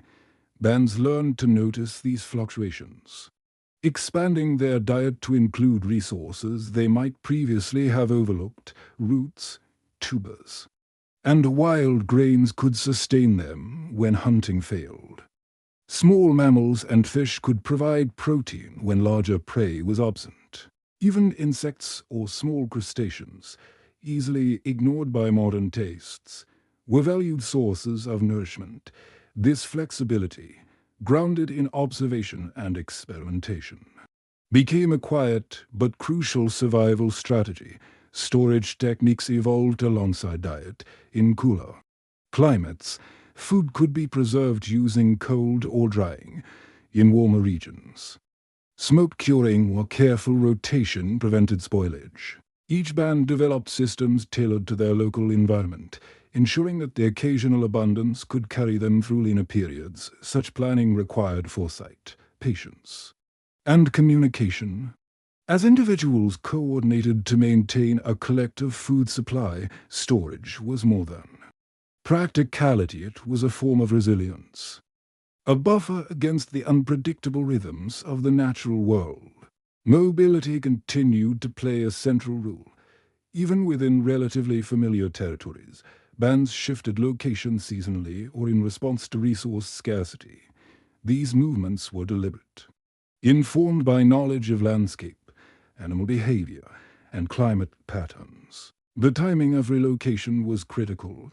Moving too early could waste energy and resources, while moving too late could expose the group to environmental hazards. Elders, who carried the memory of previous seasons and migrations, guided these decisions. Younger members learned through observation, participation, and repetition, gradually internalizing patterns of movement that would shape human survival for generations. Cooperation, already essential in hunting and gathering, became even more vital during periods of stress.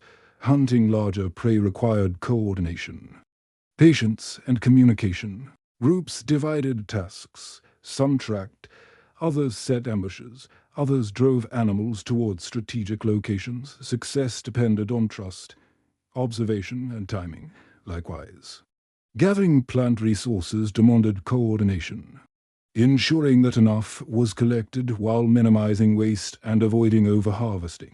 These cooperative behaviors were reinforced by daily routines, storytelling, and subtle social structures that emphasized shared responsibility.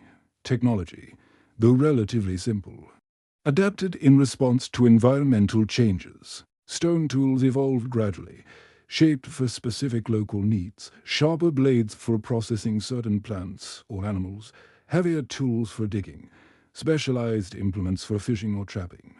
Fire management became more sophisticated as humans learned to preserve embers for mobility, create smoke signals for communication, and control flames for cooking or protection. Each innovation, often incremental and learned experientially, strengthened resilience and extended the limits of what a band could endure. Shelter and clothing reflected similar adaptability.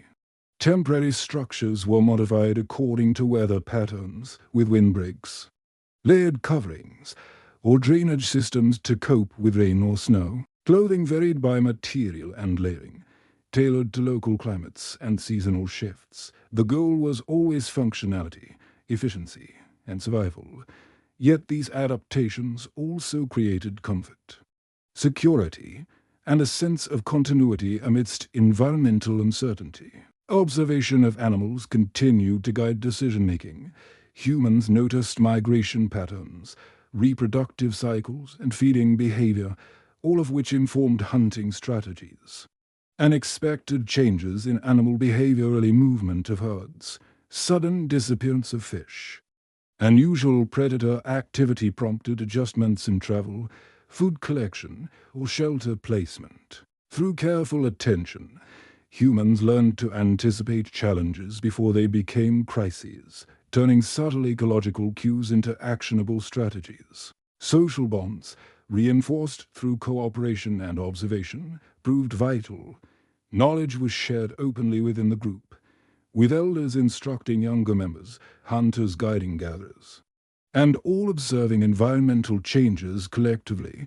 This sharing of information ensured that no single individual bore the full burden of decision-making. In effect, the group functioned as a distributed intelligence, each member contributing observations and skills that informed collective survival. Interestingly, there is evidence that humans may have begun early forms of contingency planning. Groups maintained multiple temporary campsites, rotated use of resources, and left subtle markers to signal locations or hazards. Such strategies demonstrate foresight and awareness of risk, suggesting that even in prehistoric times, humans had an intuitive understanding of environmental uncertainty and the need to prepare for it. Early humans also developed an awareness of subtle climatic and volcanic anomalies, occasional tremors, distant eruptions, or unusual weather prompted careful attention and cautious adjustments. Though they lacked modern science to explain the causes, they recognized patterns. Ashfall might follow certain smells or distant smoke. Sudden cold could indicate approaching storms. And animal movements often preceded environmental disruption.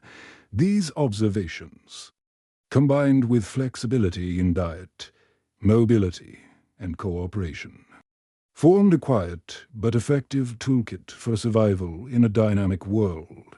By the time volcanic ash began to darken the sky on a massive scale, humans were already adept at responding to small disruptions.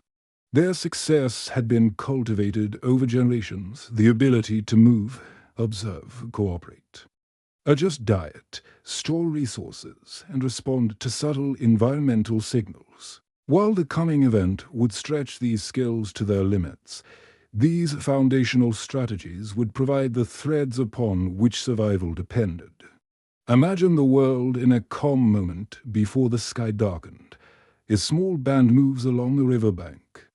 Sunlight filtering through morning mist. Fires burn softly, cooking small portions of gathered food.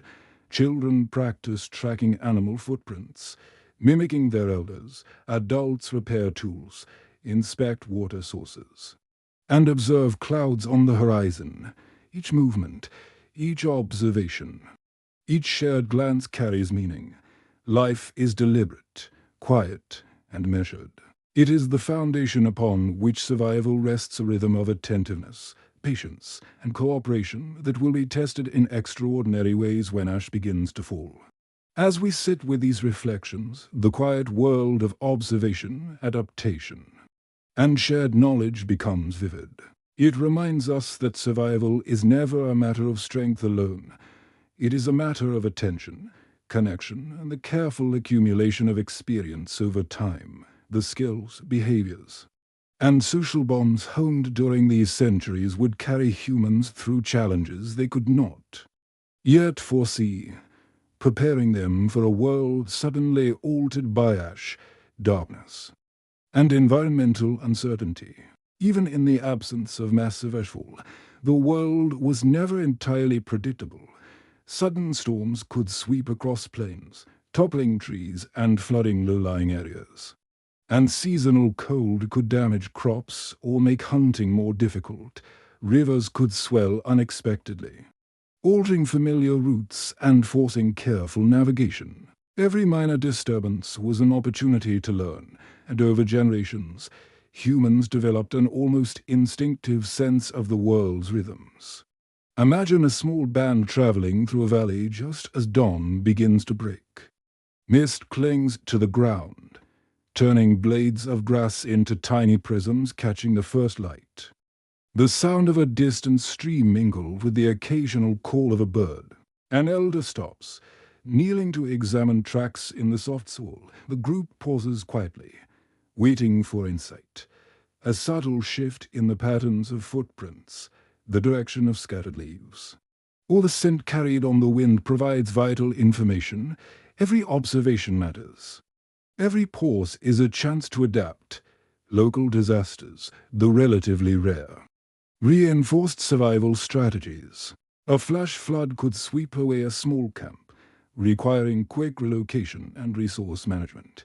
A small landslide could block familiar paths, forcing a reconsideration of routes for hunting or gathering.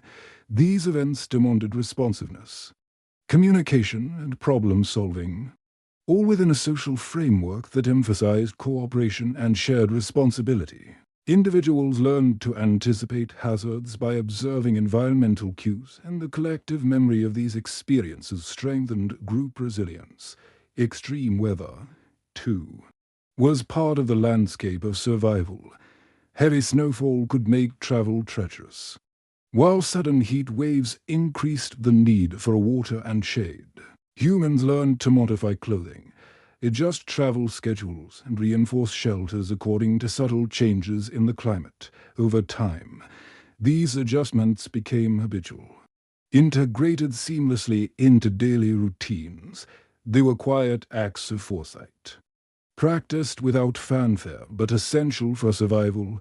Volcanic regions presented a unique combination of challenge and opportunity. Proximity to volcanoes offered fertile soil, abundant water, and rich hunting grounds, yet they also posed risks, tremors, minor eruptions, and occasional ashfalls served as warnings that the earth beneath them could be unpredictable.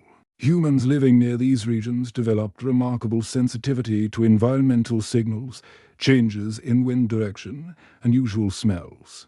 Or the sudden movement of animals could indicate a potential hazard. This attentiveness was subtle, but critical. In these settings, observation became a form of meditation, the careful attention paid to landscapes. Weather patterns and animal behavior required patience, focus, and calm.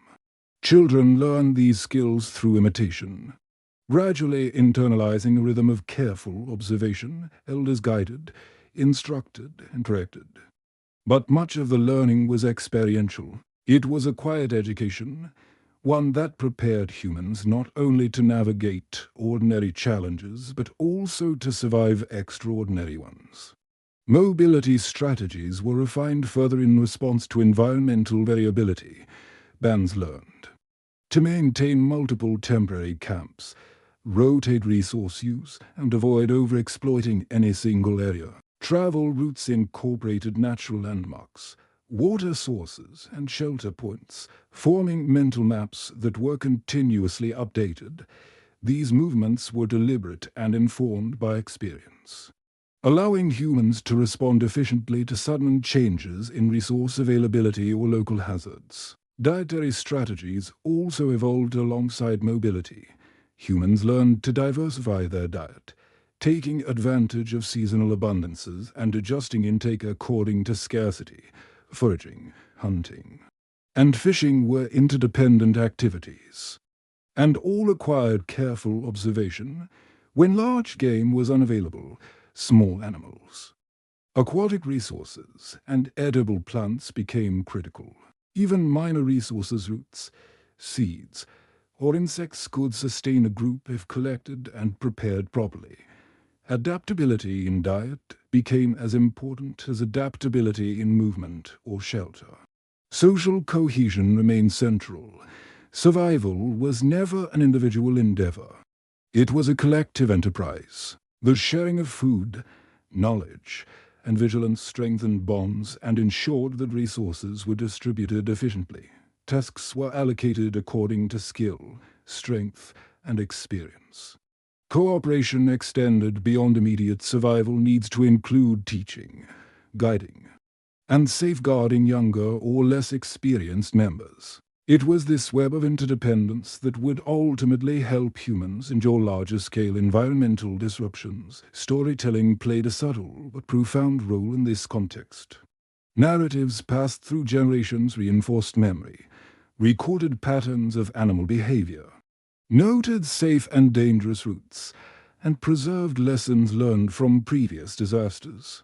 Round fires, these stories were told calmly, often with pauses, gestures, and demonstrations.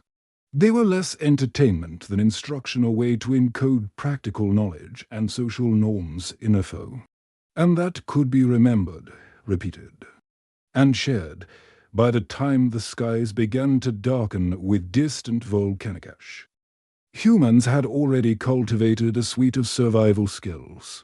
They had learned to anticipate seasonal shifts, recognize subtle environmental cues, diversify diet, maintain mobility, cooperate socially, and share knowledge across generations. While none of these strategies guaranteed survival, together they formed a resilient system, one capable of sustaining life even when familiar patterns were disrupted. Picture, for a moment, A calm evening in a valley before the ash begins to fall. Fires burn softly, smoke curling into a cool twilight. Adults repair tools and maintain shelters while children practice skills learned through observation. The wind carries faint scents of water and plants. Animals move quietly at the edge of the trees. Everything is familiar, measured, and deliberate. Life is slow, deliberate, and conscious of every detail. This is the world on the threshold of profound change. The foundations of observation, cooperation, mobility, and adaptability have been laid carefully, quietly, over generations. These are the practices, habits, and relationships that will allow humans to respond, endure, and survive in ways that might seem miraculous from our modern perspective. In this quiet, meditative moment, we can appreciate the extraordinary subtlety of human resilience. It was never about heroics or sudden brilliance. It was about small, repeated actions, careful observation, thoughtful movement, shared responsibility, and quiet attentiveness. The stage is set. The ordinary world is alive with rhythm, pattern, and routine, and soon that world will be tested in extraordinary ways. As ash begins to drift across skies, dimming the sun and reshaping the landscapes humans rely upon so profoundly. The first signs were subtle, almost imperceptible. A fine dust settled over the landscape, like morning fog lingering over the hills, but heavier in some places than others. Birds seemed to hesitate mid-flight, as if unsure whether to continue on familiar paths. Streams appeared clouded, reflecting a dim sky. Early humans noticed these changes immediately, not with panic, but with careful attention.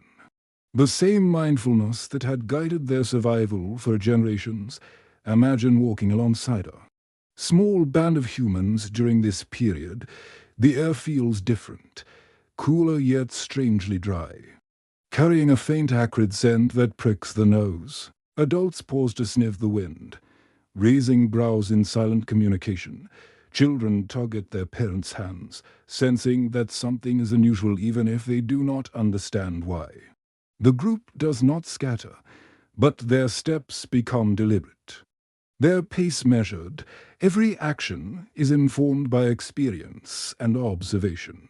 Animals reacted first. Herds of deer and elk moved with unusual urgency, shifting migration patterns. Small mammals scurried to higher ground, while birds took flight earlier than usual.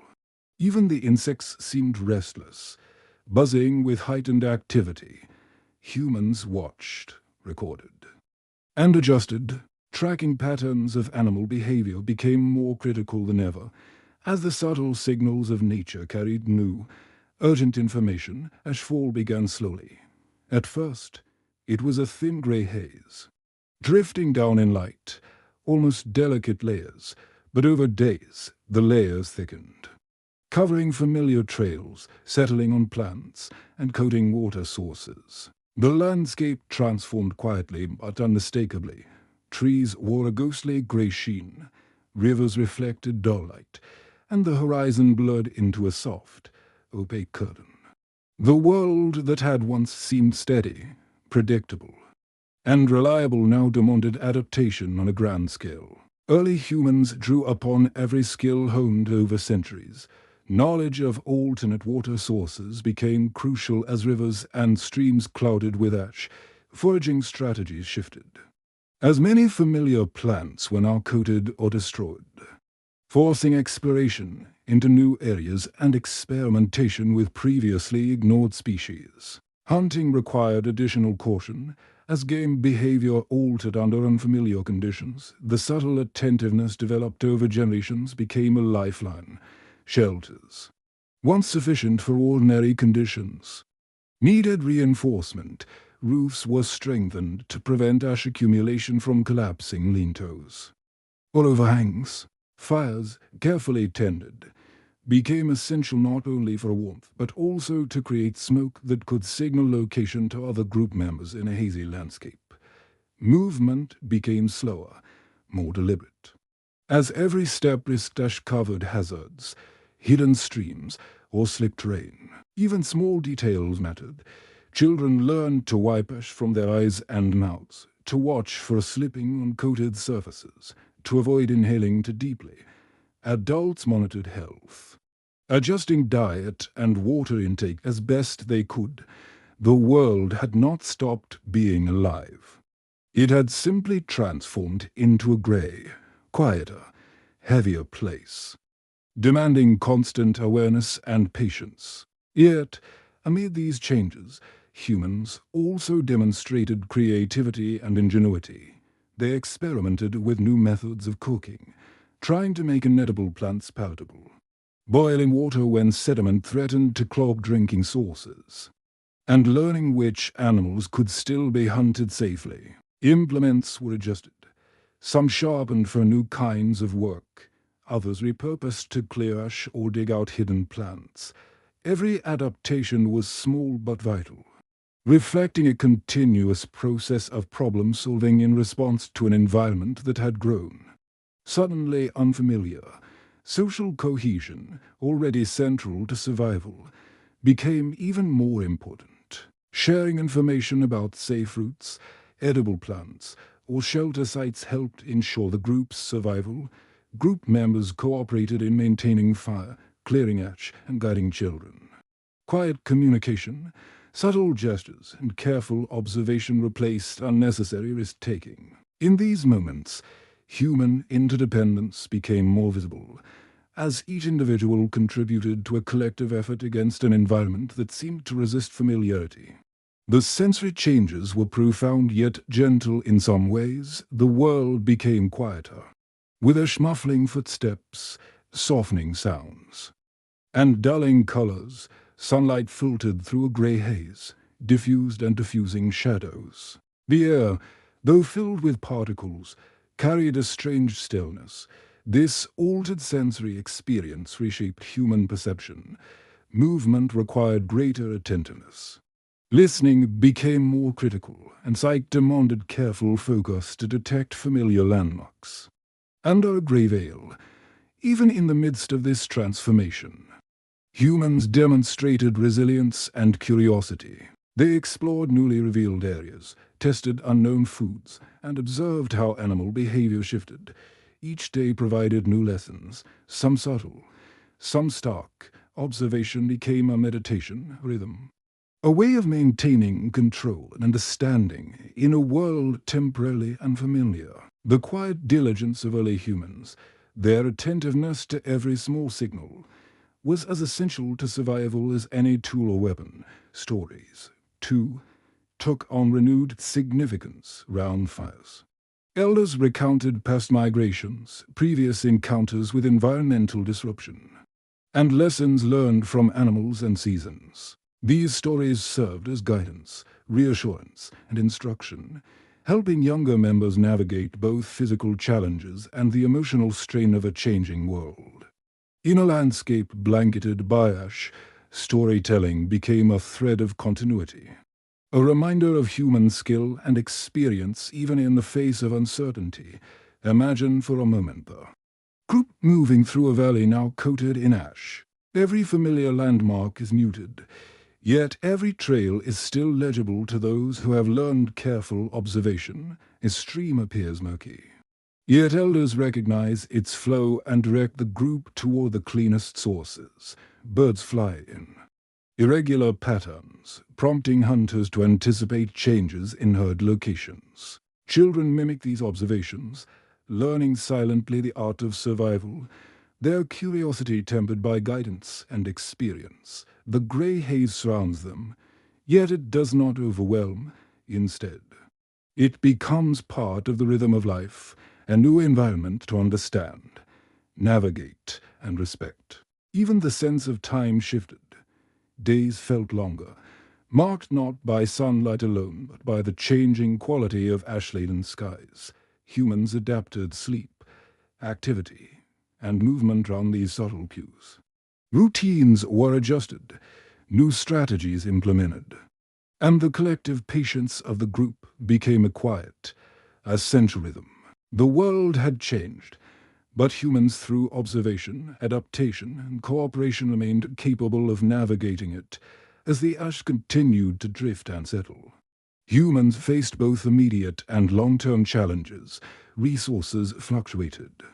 Food became harder to find, and survival required constant innovation. Yet, the foundation laid by centuries of attentive living, social cohesion, and adaptive problem-solving allowed them to endure. Every day was a lesson, every observation a potential lifeline. Every cooperative act a thread in the tapestry of survival, and so the story unfolds. Quietly but powerfully, humans confronting an altered world, relying on the patient skills honed over generations. In the soft grey light, amid muffled sounds and muted landscapes, their resilience is visible not in dramatic gestures but in measured steps, careful observation, and the calm rhythm of life continuing against extraordinary odds as the ash settled thicker. The landscape, daily life transformed quietly but unmistakably. Paths once familiar were now coated in a soft grey powder, each footprint visible as a record of movement, yet masking hidden hazards beneath. Rocks and roots became obscured. Streams carried sediment that dulled their sparkle, and even plants wore thin. Persistent dusting, early humans adapted by moving more slowly, watching their footing, and adjusting routes to account for the altered terrain. Imagine a group navigating a shallow valley. The morning sun diffused through the grey haze. Fires smolder softly in small clearings. Embers glowing beneath the ash that drifts lazily through the air. Adults pause periodically, pointing out safe footing, clean water, or edible plants that can still be harvested. Children, wide-eyed, learn to mimic these observations, copying gestures, listening to subtle instructions, and feeling the textures beneath their feet. The world has changed in appearance, but observation and careful attention remain tools of survival. Animals responded with their own adjustments, and humans observed closely. Herds of grazing creatures shifted migration patterns, moving to less familiar pastures. Birds altered nesting and feeding routines, sometimes gathering near humans who had food sources. Perhaps drawn by necessity or curiosity, smaller creatures burrowed, disappeared, or adapted to the new coating of ash on the ground. These subtle shifts were critical clues for humans. Where animals moved often indicated where food could still be found, and tracking patterns became even more central to survival strategies. Daily routines required recalibration. Gathering edible plants became more difficult as leaves and roots were coated in fine ash. Humans learned to clean them carefully, wash in clear streams when available, or cook them to remove unwanted grit. Hunting demanded greater patience and observation. Footprints in ash could mislead if not carefully interpreted, and animals moved more cautiously or unpredictably. Even fire, once a predictable tool for warmth and cooking, required more attention, as ash could smother embers or obscure smoke signals meant for communication. Shelter became essential in new ways. Temporary structures were reinforced to bear the weight of accumulated ash. Overhangs and lean-tos were cleared regularly, and roofs strengthened with branches or additional coverings. Fire pits were relocated or constructed more carefully to prevent embers from being extinguished by falling dust. Humans demonstrated creativity in using available resources. Leaves, hides, and woven fibers provided additional protection, while cleared areas round shelters helped maintain safety and visibility. Social cohesion was tested and strengthened. Cooperation became more critical as tasks multiplied, clearing ash from water sources, reinforcing shelters, sharing information about safe plants or clean routes. Every member of the group contributed, observing one another, communicating with gestures, and reinforcing routines allowed survival to remain a collective endeavor. Children were taught not only practical skills, but also patience, resilience, and awareness-acquired education that emphasized observation as much as action. The sensory world had shifted dramatically. Sounds were muted under the ash-laden air. Footsteps and animal movements were softened, giving a strange stillness to forests, plains, and valleys. The sky, a muted grey, diffused light in a way that made shadows soft and landmarks less distinct. Humans relied on enhanced attention to subtle cues, the faint scent of fresh water, the direction of the wind, the movement of birds, sight, hearing, and touch became intertwined in ways that demanded mindfulness and careful engagement with the environment. Movement through this altered world required careful strategy. Groups often traveled more slowly, testing ground before stepping, feeling the surface beneath their hands or feet. Ash made familiar trails unpredictable, and humans learned to judge depth, texture, and stability with a patience honed over years of observation. Even small innovations using sticks to probe the ground, shifting fire locations, or reinforcing bridges and crossings were critical adaptations. Each small choice reduced risk and ensured continuity of movement and access to resources. Dietary adjustments were crucial. As some plants became coated or less palatable, humans explored new varieties, tested unfamiliar routes, and hunted species previously overlooked. Foraging became a deliberate, investigative activity. Hunters learned to interpret subtle tracks in the ash, deducing which animals were moving, where herds might be, and how behaviors had changed. Cooking methods were adapted to remove grit or bitterness from plants, while fire management ensured warmth and food preparation in the new conditions. Each meal became a calculated effort, blending survival, ingenuity, and experience. Observation of animal behavior became even more central. Herds displayed altered patterns, predators shifted hunting strategies. Humans had to interpret these subtle changes carefully. A sudden concentration of small birds in a clearing might indicate an open water source nearby. A change in herd direction might signal approaching danger or newly available grazing. Humans moved with the rhythm of nature, blending careful observation with patient adaptation acquired, almost meditative responsiveness to the environment. Even sleep required adjustment. Nights were dimmer, skies often obscured by ash. Altering natural light cues, humans created shelters that protected from falling ash while conserving warmth. Fires, carefully tended, provided both comfort and safety. The rhythm of daily life, while disrupted, retained structure, observation, movement, gathering, cooking, and rest, all adjusted to the altered environment yet sustaining a sense of continuity. Storytelling and memory remained essential. Round fires, elders recounted observations of animal behavior, practical advice about food preparation, and strategies for navigating ash-covered terrain. Stories reinforced social cohesion and transmitted critical knowledge across generations. In a world that had changed, these narratives preserved continuity and reinforced the calm attentiveness required to endure. Imagine, for a moment, a valley at dusk. The ash-laden air softens sounds and blurs outlines. Fires glow faintly in small clearings. Children listen and learn as elders demonstrate techniques for foraging, hunting, or interpreting tracks. Every movement is deliberate. Every observation is significant. The landscape may be altered, but human attention, creativity, and cooperation shape it into a navigable, understandable world. In these quiet routines, survival is both practical and meditative. Observation becomes rhythm. Movement a deliberate practice, and cooperation a tangible expression of resilience. The ash may coat the land, dim the sun, and change the environment. Yet humans continue to live thoughtfully, adaptively, and patiently. Their entrance is not dramatic but subtle, built on centuries of careful practice, deep observation and shared knowledge. As night falls, the world remains shrouded in grey, yet life continues.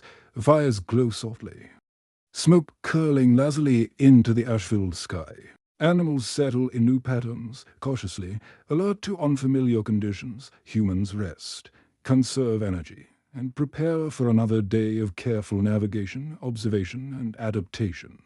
In this transformed environment, survival depends on the rhythm of life itself, attentive, deliberate, and resilient. As days turned into weeks, the ash transformed from a light dusting into a persistent layer, settling on every surface and subtly reshaping the world.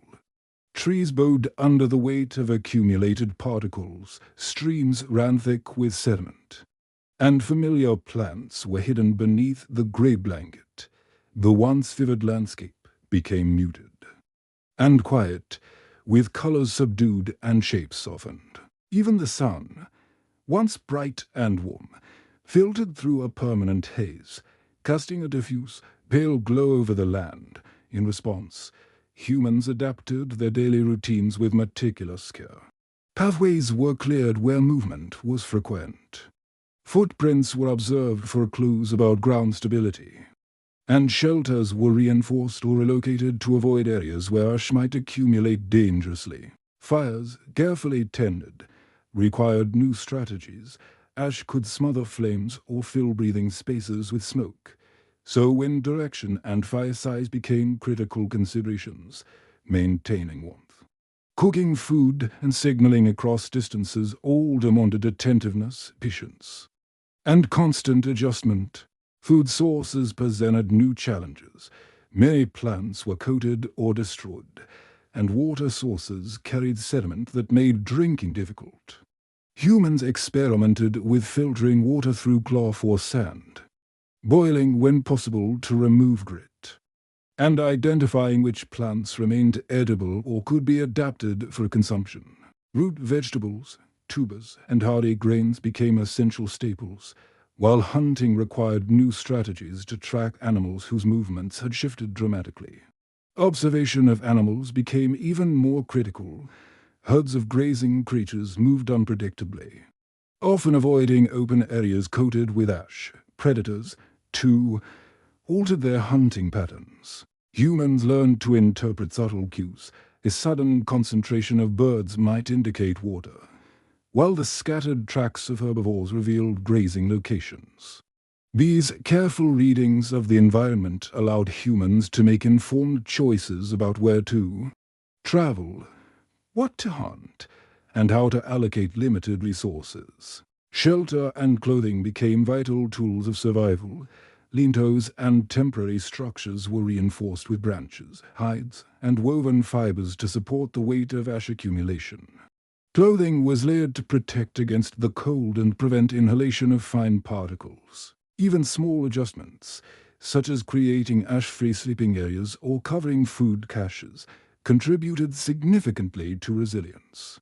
Humans demonstrated ingenuity in using available materials creatively, learning to adapt ordinary tools and resources for entirely new challenges. Social cooperation proved indispensable. Families and bands worked together to clear pots, maintain fires, and distribute food fairly. Children were taught to participate in these efforts, learning through observation, imitation, and guided instruction. Every act of cooperation, from fetching water to repairing shelters, reinforced the social bonds that allowed survival. Quiet gestures, shared glances, and unspoken communication became as critical as spoken words, a testament to the subtle intelligence woven into daily routines. The sensory world had shifted profoundly. Sounds were muffled under the blanket of ash. Footsteps and animal movements softened, and distant noises disappeared into a quiet grey haze. Even familiar landmarks became less distinct, demanding enhanced attention to detail. Humans relied on subtle sensory cues, the slight smell of clean water, the texture of soil beneath hands, the faint rustle of leaves signaling animal presence. This heightened awareness cultivated over generations, became essential to navigating the transformed landscape. Movement required patience and strategy. Each step had to be measured, as ash concealed uneven terrain, hidden roots, and unstable surfaces. Humans used sticks to probe uncertain ground. Cleared paths where frequent movement was necessary, and observed animal tracks for guidance. The slow, deliberate rhythm of movement became not just practical, but meditative, a daily practice of attentiveness and mindfulness. Dietary strategies also evolved further. Humans experimented with new plants, tested unfamiliar foods for safety, and adjusted preparation techniques to remove grit or bitterness. Hunting became a careful art, interpreting animal tracks in ash to predict locations and behaviors. Even minor resources, previously overlooked, could provide sustenance if processed thoughtfully. Survival demanded both creativity and patience, combining practical skill with careful observation. Storytelling and memory continued to play a critical role. Round fires, elders recounted observations of animal behavior, survival strategies, and lessons learned from previous environmental disruptions. Stories were not merely entertainment. They were instructional, a way to encode knowledge and transmit it across generations. In the grey, muted world, these narratives provided continuity, guidance, and reassurance, helping maintain social cohesion and calm attentiveness. The psychological impact of prolonged ashfall was subtle but profound. The sun dimmed. Days felt longer and more uniform, and the landscape appeared static yet unpredictable. Humans adapted by creating structure within these conditions, scheduled activities, routines for foraging, hunting, and shelter maintenance, and shared rituals that provided rhythm and comfort. These practices reinforced a sense of control, mitigating the anxiety of living in a dramatically altered environment. Imagine a group moving carefully along the riverbank, water cloudy with ash. Adults point out safe footing, children mimic their movements, and all eyes watch for animal tracks or edible plants partially hidden beneath the dust. Fires glow softly in cleared areas, smoke rising lazily through the grey haze. Each step, each observation, each small act of cooperation maintains the fragile balance between survival and adversity. The world has changed, but attentiveness, ingenuity, and social cohesion allow life to continue. Humans also discovered that some areas offered relative safety or abundance. Valleys shielded from wind retained less ash, streams fed by underground springs remained clearer, and certain slopes allowed plants to emerge through the ash layer. Knowledge of these micro-environments became invaluable, guiding movement, foraging, and shelter placement. Observation, memory, and communication ensured that this knowledge was shared across the group, strengthening collective resilience. Even as challenges persisted, humans demonstrated remarkable adaptability. They adjusted movement patterns, refined hunting and foraging strategies, reinforced shelters, and maintained social cohesion. Observation became more than a survival skill, it was a rhythm, a meditative practice, a way of attuning to the new world. In the grey haze, life continued deliberately, patiently, and thoughtfully. By integrating careful observation, creative problem-solving, and cooperative strategies, humans navigated the transformed environment with quiet resilience. Every day was a lesson, every action a contribution to collective survival, even amid prolonged ashfall. The rhythm of life, attentive, deliberate, and interconnected, persisted, revealing the subtle power of human ingenuity and social cohesion.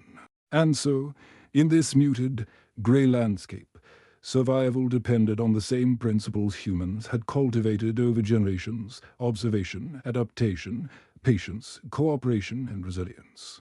Though the world had changed, the foundation of human life: careful attention to the environment, creative use of resources, And the quiet strength of social bonds remained steadfast, guiding them through days heavy with ash and nights softened by firelight, as the ash continued to settle.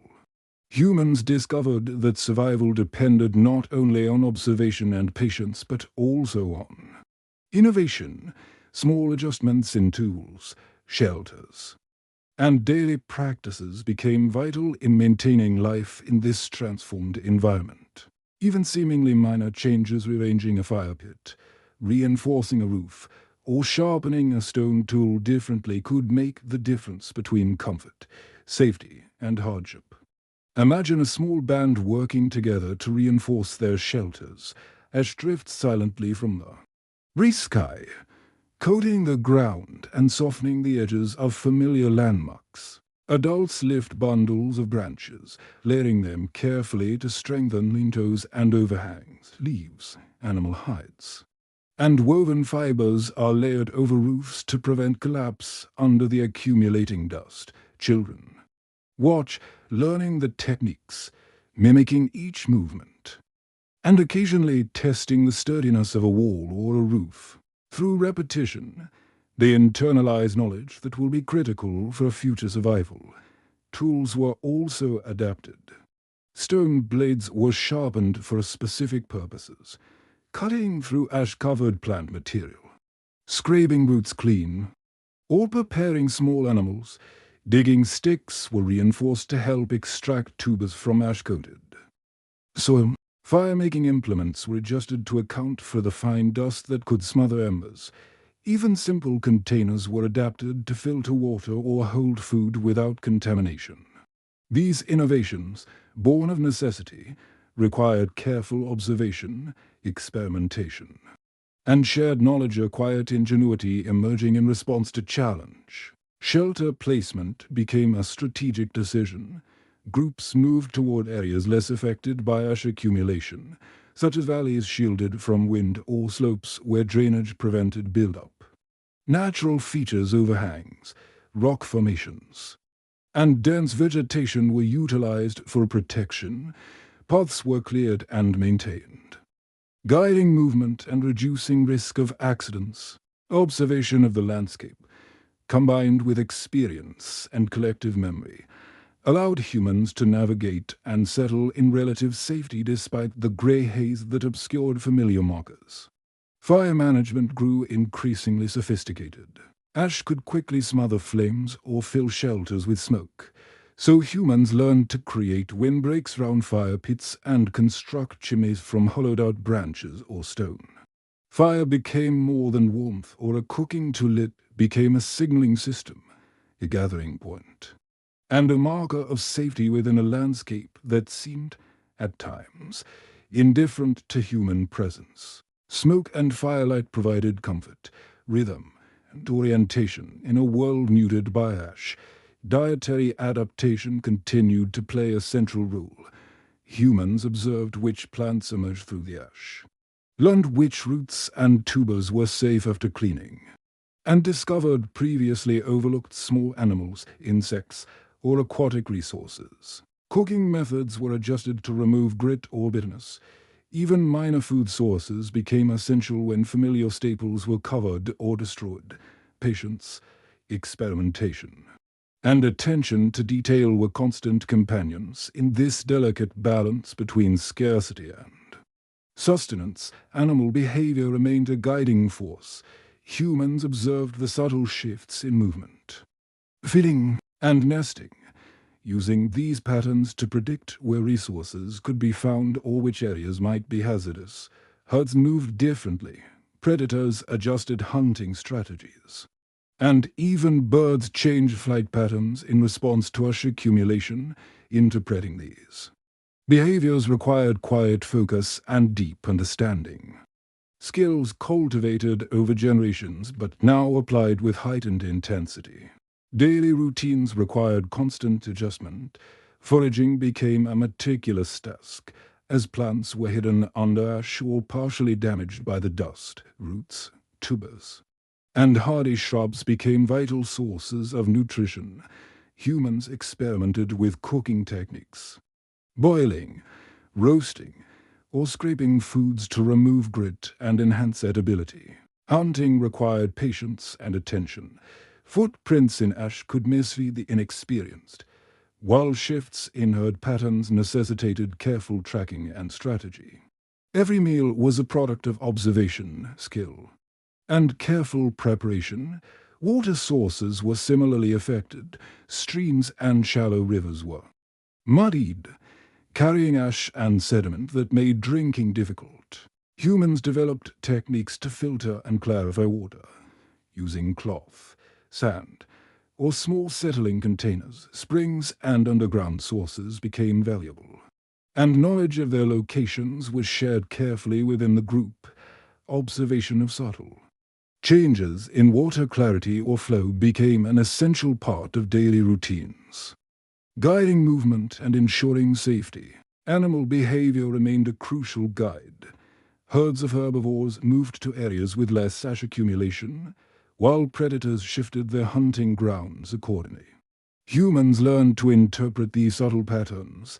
A flock of birds in unusual locations might signal a water source, while disturbed animal tracks indicated a recent predator presence. Observation, patience, and careful deduction were critical tools, allowing humans to navigate a landscape that had grown unpredictable and challenging.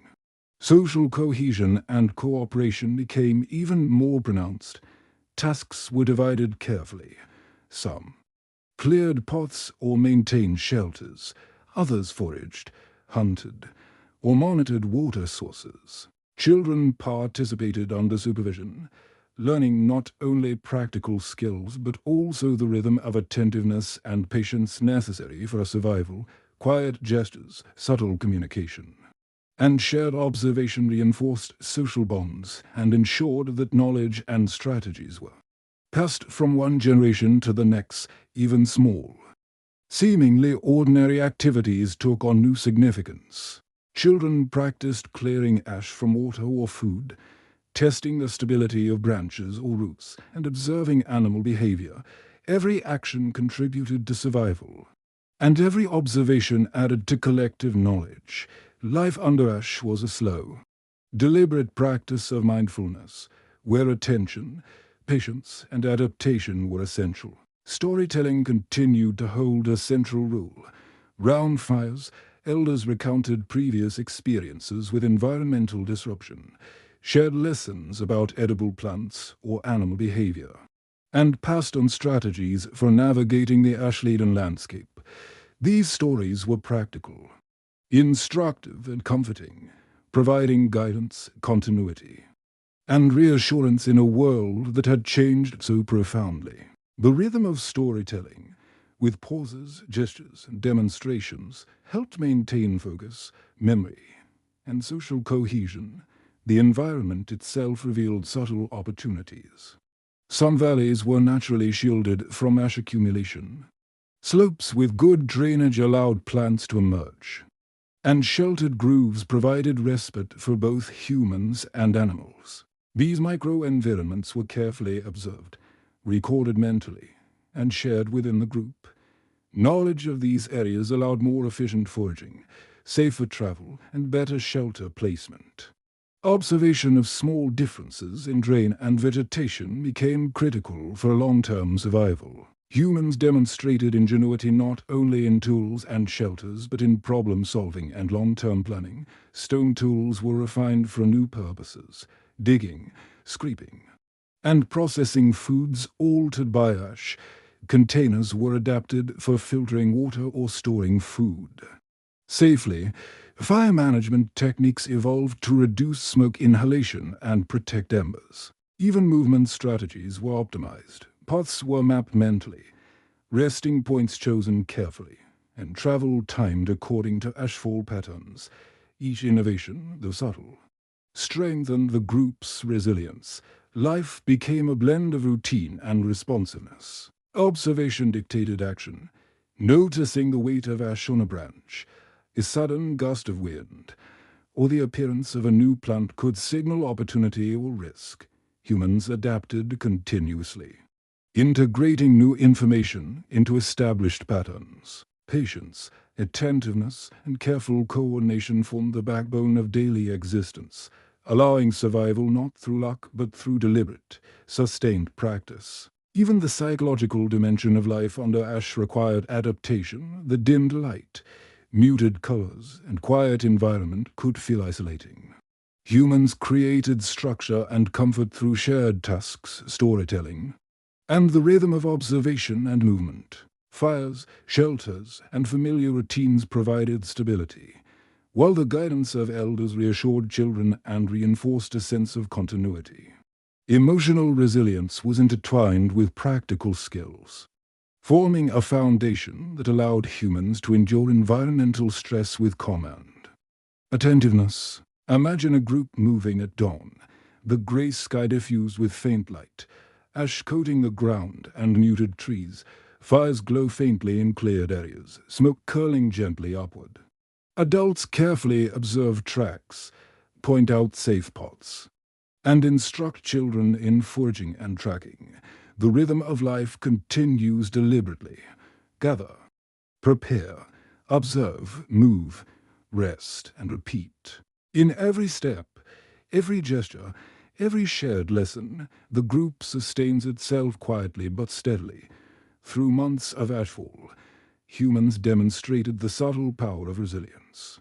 Survival was not dramatic, it was cumulative, built on careful observation, innovation, patience, and social cooperation. Each day reinforced the skills honed over generations, allowing humans to navigate a world that had grown unfamiliar yet remained accessible through attentiveness and ingenuity.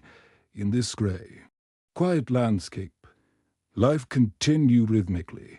Fires glowed softly, shelters stood reinforced, and humans moved deliberately. Aware of every detail, children learned by observing, imitating, and participating.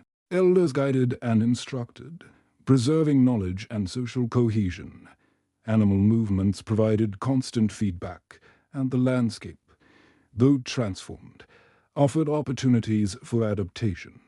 Even in the muted light of ash-filled days, humans thrived through their quiet attentiveness, careful planning, and persistent cooperation. And so, the story of human endurance unfolded, not in grand gestures but in subtle, deliberate actions, observation, adaptation, creativity, cooperation, and patient resilience. The grey world of ash became a canvas for ingenuity and the rhythm of life, maintained through careful attention and shared knowledge, ensured survival in ways that were both remarkable and profoundly gentle. As months passed and the ash continued to settle, the landscape became almost unrecognizable. Hills and valleys were softened under a uniform grey blanket. Streams ran murky and slow, and familiar plants either disappeared or struggled to emerge through the dust.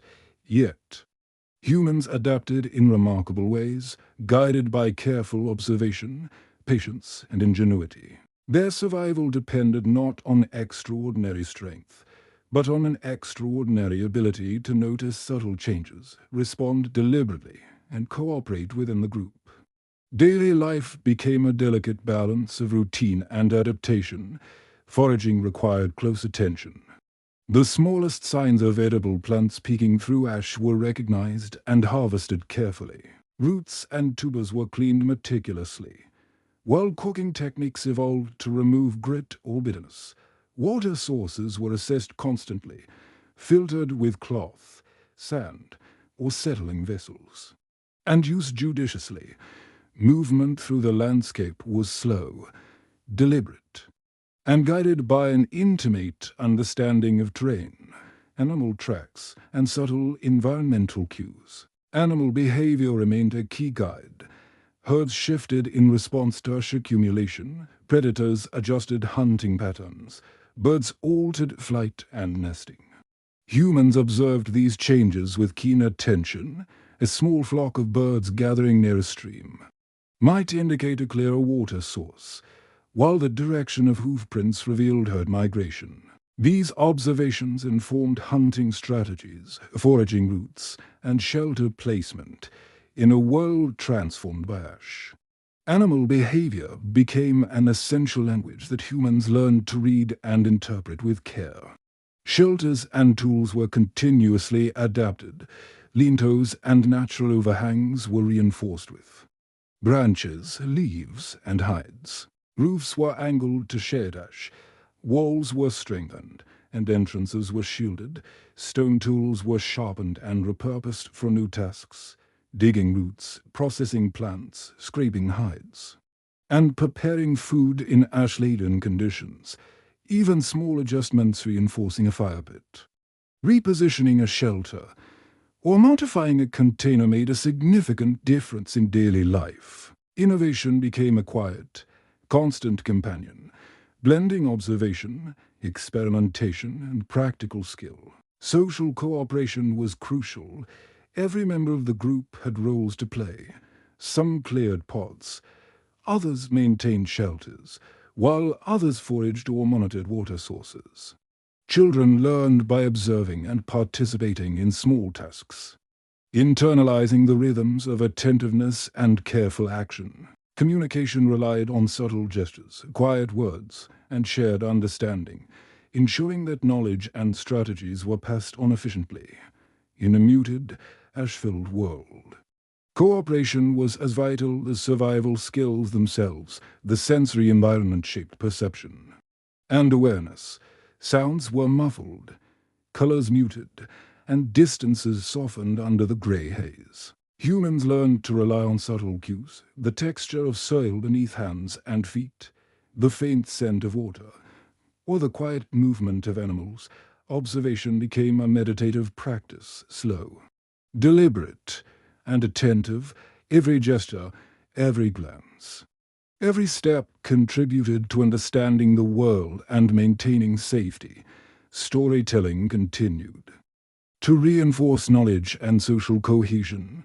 Round fires, elders shared lessons from past experiences, which plants could be eaten safely, how animals behaved under changing conditions, and strategies for shelter, fire, and water management. These narratives were both practical and comforting. They encoded wisdom, guided action, and provided reassurance. Even as the ash muted the environment, stories kept memory alive, linking generations and fostering resilience through shared experience. Over time, humans discovered subtle patterns in the ash-covered world. Valleys sheltered from wind retained. Less dust, slopes with good drainage allowed certain plants to emerge. Underground springs provided clean water even when surface sources were muddied. Observation of these microenvironments became central to survival. Knowledge was shared orally within the group, enabling safer movement, more effective foraging, and better shelter placement.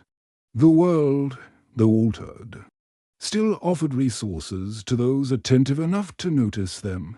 Innovation extended to fire management, a vital tool under persistent ashfall. Ash could smother flames or fill shelters with smoke, so humans learned to create windbreaks, dig shallow fire pits, or construct simple chimneys from hollowed branches or stones. Fires provided warmth, cooking, signaling, and comfort. Maintaining rhythm and structure within daily life, each small innovation enhanced survival, demonstrating human ingenuity in the quietest of ways. Psychological adaptation was equally important. Dimmed light, muted colors, and an unfamiliar landscape could have been disorienting or discouraging. Humans maintained structure through routines, shared responsibilities and storytelling, fires, shelters, and careful observation offered comfort, while collective knowledge provided reassurance. Life continued rhythmically, a quiet meditation on endurance, attentiveness, and cooperation. Imagine a group moving through a shallow valley at dawn. Ash drifts gently through the air, covering the ground and softening the contours of the landscape. Fires glow softly in small clearings, smoke curling lazily upward. Adults point out safe paths and potential food sources. Children observe, imitate, and participate. Every movement is deliberate, every observation intentional. every task contributing to the continuity of life. Even amid ash-laden skies, humans navigate, adapt, and endure. As the ashfall persisted, humans learned that survival was cumulative. The small, repeated practices of observation, cooperation, adaptation, and innovation created a rhythm that allowed life to continue. Each day reinforced these habits, building resilience quietly over time. The world, though grey and muted, was navigable, and humans had developed the skills, understanding, and social cohesion to thrive despite extraordinary challenges. The climax of the ashfall was not marked by dramatic gestures or sudden events, but by the steady, deliberate entrance of humans across days, weeks, and months. They moved through the landscape with awareness, managed resources carefully, interpreted animal behavior, and shared knowledge through storytelling and practice. Every choice, every action, every observation reinforced the collective resilience of the group, sustaining life in a quiet yet profound way. And so, in the grey, softened world of ash, humans continued their journey. Fires glowed softly in shelters, children learned from elders, and movement through the landscape remained deliberate and attentive, through observation, innovation, and cooperation. Life persisted quietly but powerfully. The world had changed, but humans adapted, revealing the subtle strength of attentiveness, ingenuity, and social bonds acquired entrance that carried them through extraordinary circumstances. As the ash settled and the dust of time accumulated, scientists and archaeologists have pieced together the traces left by humans who lived through such events. Though the landscape they experienced is long gone, the subtle marks of survival endure: tools, shelters, and the faint remnants of human activity reveal a story of adaptation, observation, and resilience. In reflecting on these traces, we can imagine the ingenuity required to persist in a world reshaped by volcanic ash, smoke, and muted light. Archaeological studies suggest that humans faced not only immediate environmental hazards, but also long-term challenges in securing food, water, and shelter. The distribution of ancient artifacts, for example, provides clues about movement patterns and resource management. Stone tools found buried under layers of ash indicate repeated use and adaptation, showing that early humans refined techniques to meet the unique demands of their altered surroundings. Some tools appear to have been specialized, scraping, digging, or processing foods coated in ash.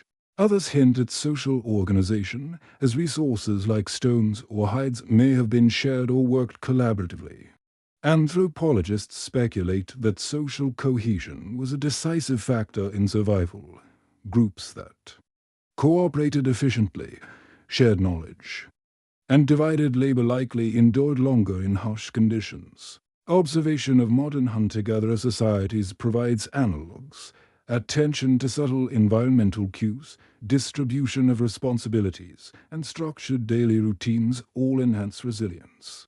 In an ash-covered world, these skills would have been indispensable, guiding movement, foraging, and protection of the group. What does the ash itself reveal?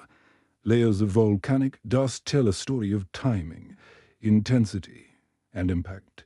Sediment analysis allows scientists to reconstruct the pace at which ash fell, the depth of accumulation, and even the chemical composition of the eruptions. These data, combined with the study of preserved flora and fauna, suggest that humans had to respond to rapidly changing conditions. Water sources became murky, plants were obscured, and animals adjusted their behavior, demanding continuous observation and adaptation.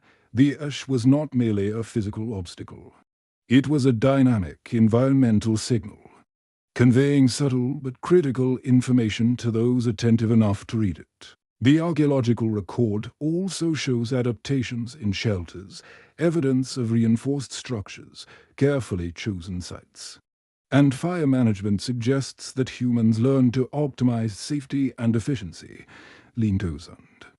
Natural overhangs may have been reinforced with branches, leaves, and hides, while fire pits were relocated or dug to reduce the risk of embers being smothered. These practical choices reveal a sophisticated understanding of environmental hazards and a capacity for problem-solving that relied on both observation and shared knowledge. Dietary adaptation is another window into human ingenuity.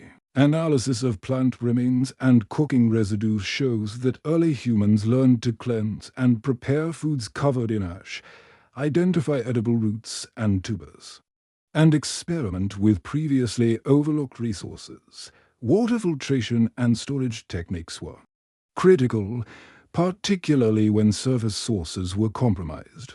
The archaeological record, paired with ethnographic analogies, illustrates a strategy of deliberate observation, experimentation, and careful management of scarce resources. Curiosity leads us to consider what mental and emotional skills were also at play. Living in a muted, ash-filled world required patience, attention, and social awareness. Humans had to anticipate environmental changes, interpret animal behavior, and respond to subtle cues in the landscape.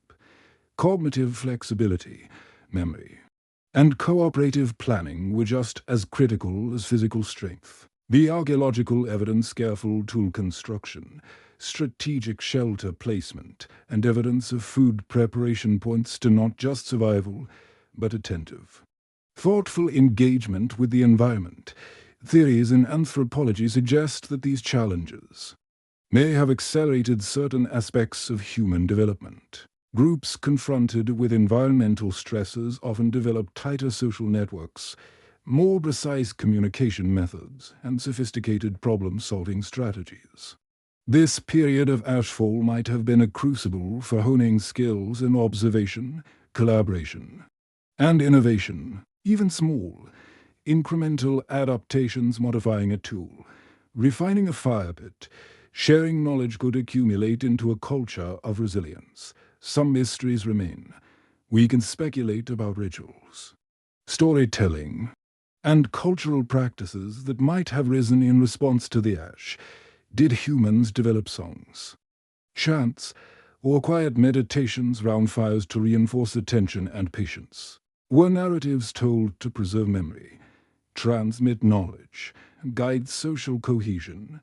While direct evidence is scarce, we can imagine the rhythms of life shaped not only by practical survival, but by the need for emotional stability, continuity, and shared understanding in a world muted by ash. One intriguing question rises: how did humans process the psychological impact of prolonged environmental disruption? Dimmed light, muted colors, and ash-filled landscapes could be disorienting or monotonous. Evidence suggests that humans relied on routine, storytelling, shared tasks, and fires not only for survival, but to create rhythm and reassurance. These practices offered emotional structure, a way to navigate uncertainty, and a means to cultivate patience and attention, qualities that were inseparable from practical survival. Environmental cues themselves functioned as teachers, patterns of ash deposition, subtle changes in water clarity, and shifts in plant or animal behavior provided continuous feedback. Humans were not merely reacting, they were interpreting, anticipating, and adjusting. The ash, though disruptive, became an instructive medium, encouraging careful observation and deliberate action.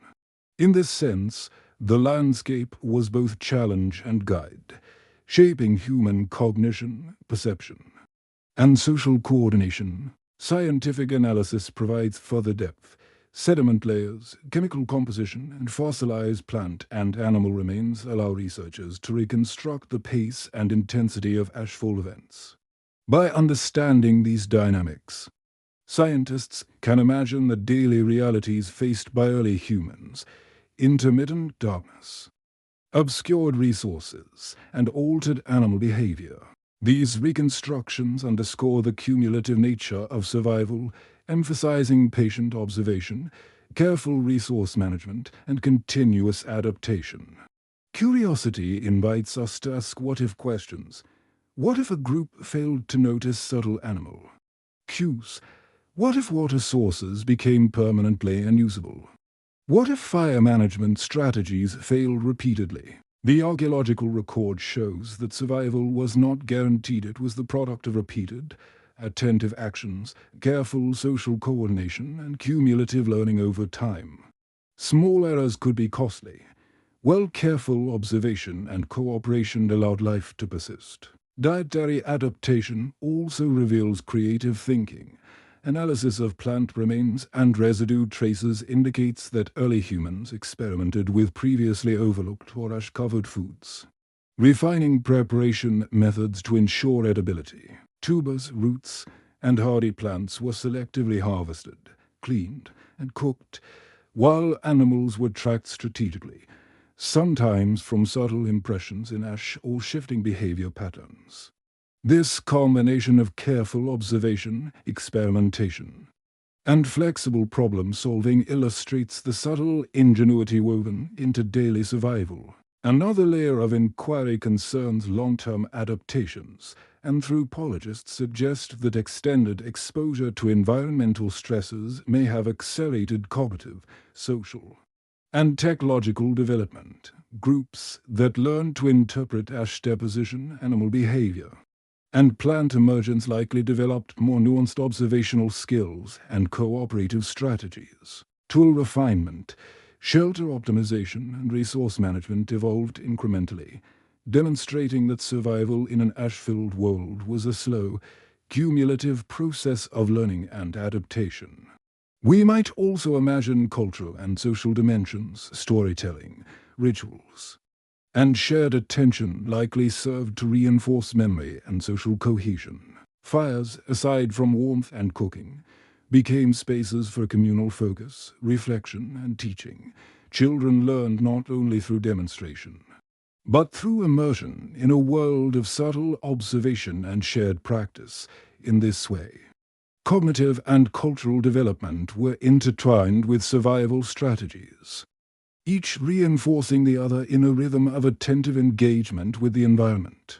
Even today, these ancient strategies resonate. The principles of careful observation, incremental innovation, cooperation, and attentiveness to environmental cues remain relevant. While the landscape has changed, the lessons from ash-covered worlds remind us that survival often depends not on dramatic interventions, but on patience, observation, and deliberate adaptation. In quiet, cumulative ways, humans demonstrate resilience by integrating knowledge, experience, and social bonds to navigate uncertainty. The environment itself can be read as a teacher. The ash dictated the pace of life, the rhythm of movement, and the allocation of effort, observing its deposition, monitoring changes in order, tracking animal responses. All these skills became central to survival. Early humans were not merely reacting. They were learning, interpreting, and adjusting continuously. In this way, the ashfall served as both obstacle and guide, challenging humans while offering subtle lessons about attentiveness, patience, and ingenuity. Archaeological and anthropological interpretation suggest a holistic survival strategy. Observation, innovation, cooperation, and careful planning combined with attentiveness to environmental cues. These strategies were subtle, cumulative, and adaptive, rather than dramatic or extraordinary. The quiet entrance of humans under ashfall provides a lens through which we can explore not only physical survival, but cognitive and social adaptation as well. Scientific curiosity invites us to ask, what might these ancient adaptations tell us about human resilience more broadly? How did the ability to observe, interpret, and respond to subtle environmental changes contribute to the long-term survival of populations? The lessons seem timeless. Attentive observation, patience, cooperation, and ingenuity remain powerful tools for navigating uncertain conditions, whether in a prehistoric ash-covered valley or in the challenges of the modern world. And so, As we reflect on the traces of these ancient humans, we see a story that is as much about mindset as it is about tools or shelters. Survival under ashfall required a slow, deliberate rhythm of life, observing, interpreting, and responding to the environment, cooperating and sharing knowledge, innovating subtly to meet emerging challenges. Every small choice accumulated into resilience, and every shared lesson strengthened the bonds that allowed communities to endure. In this quiet narrative, the ash-covered landscape transforms from a symbol of destruction into a canvas of learning and adaptation.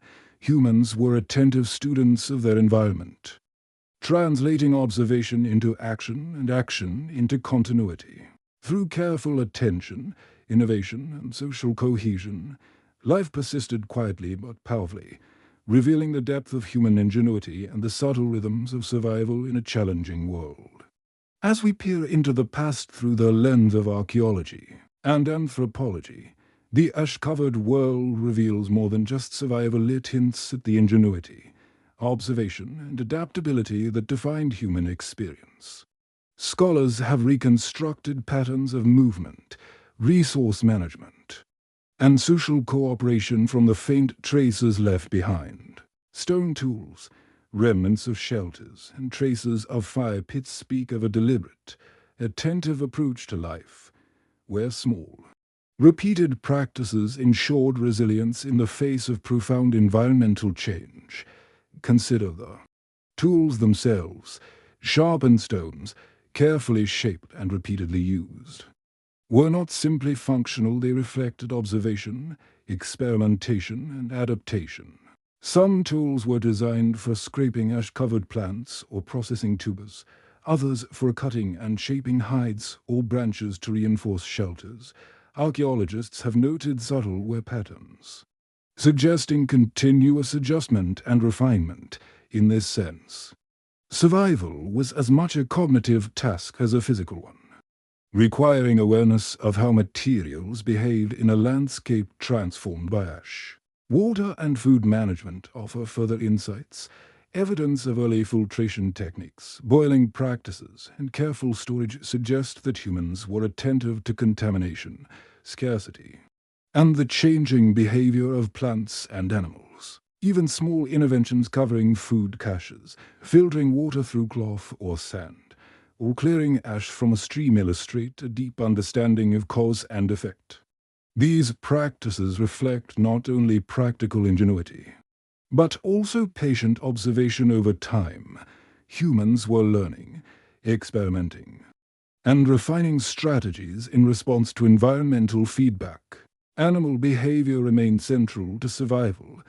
Archaeological evidence shows that humans tracked herds, monitored predator movements, and interpreted subtle cues in the landscape.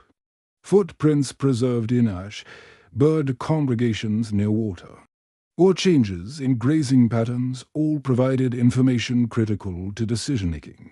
These cues demanded careful attention and interpretation, suggesting that early humans possessed a form of environmental literacy, a keen awareness of living systems, and the ability to respond adaptively.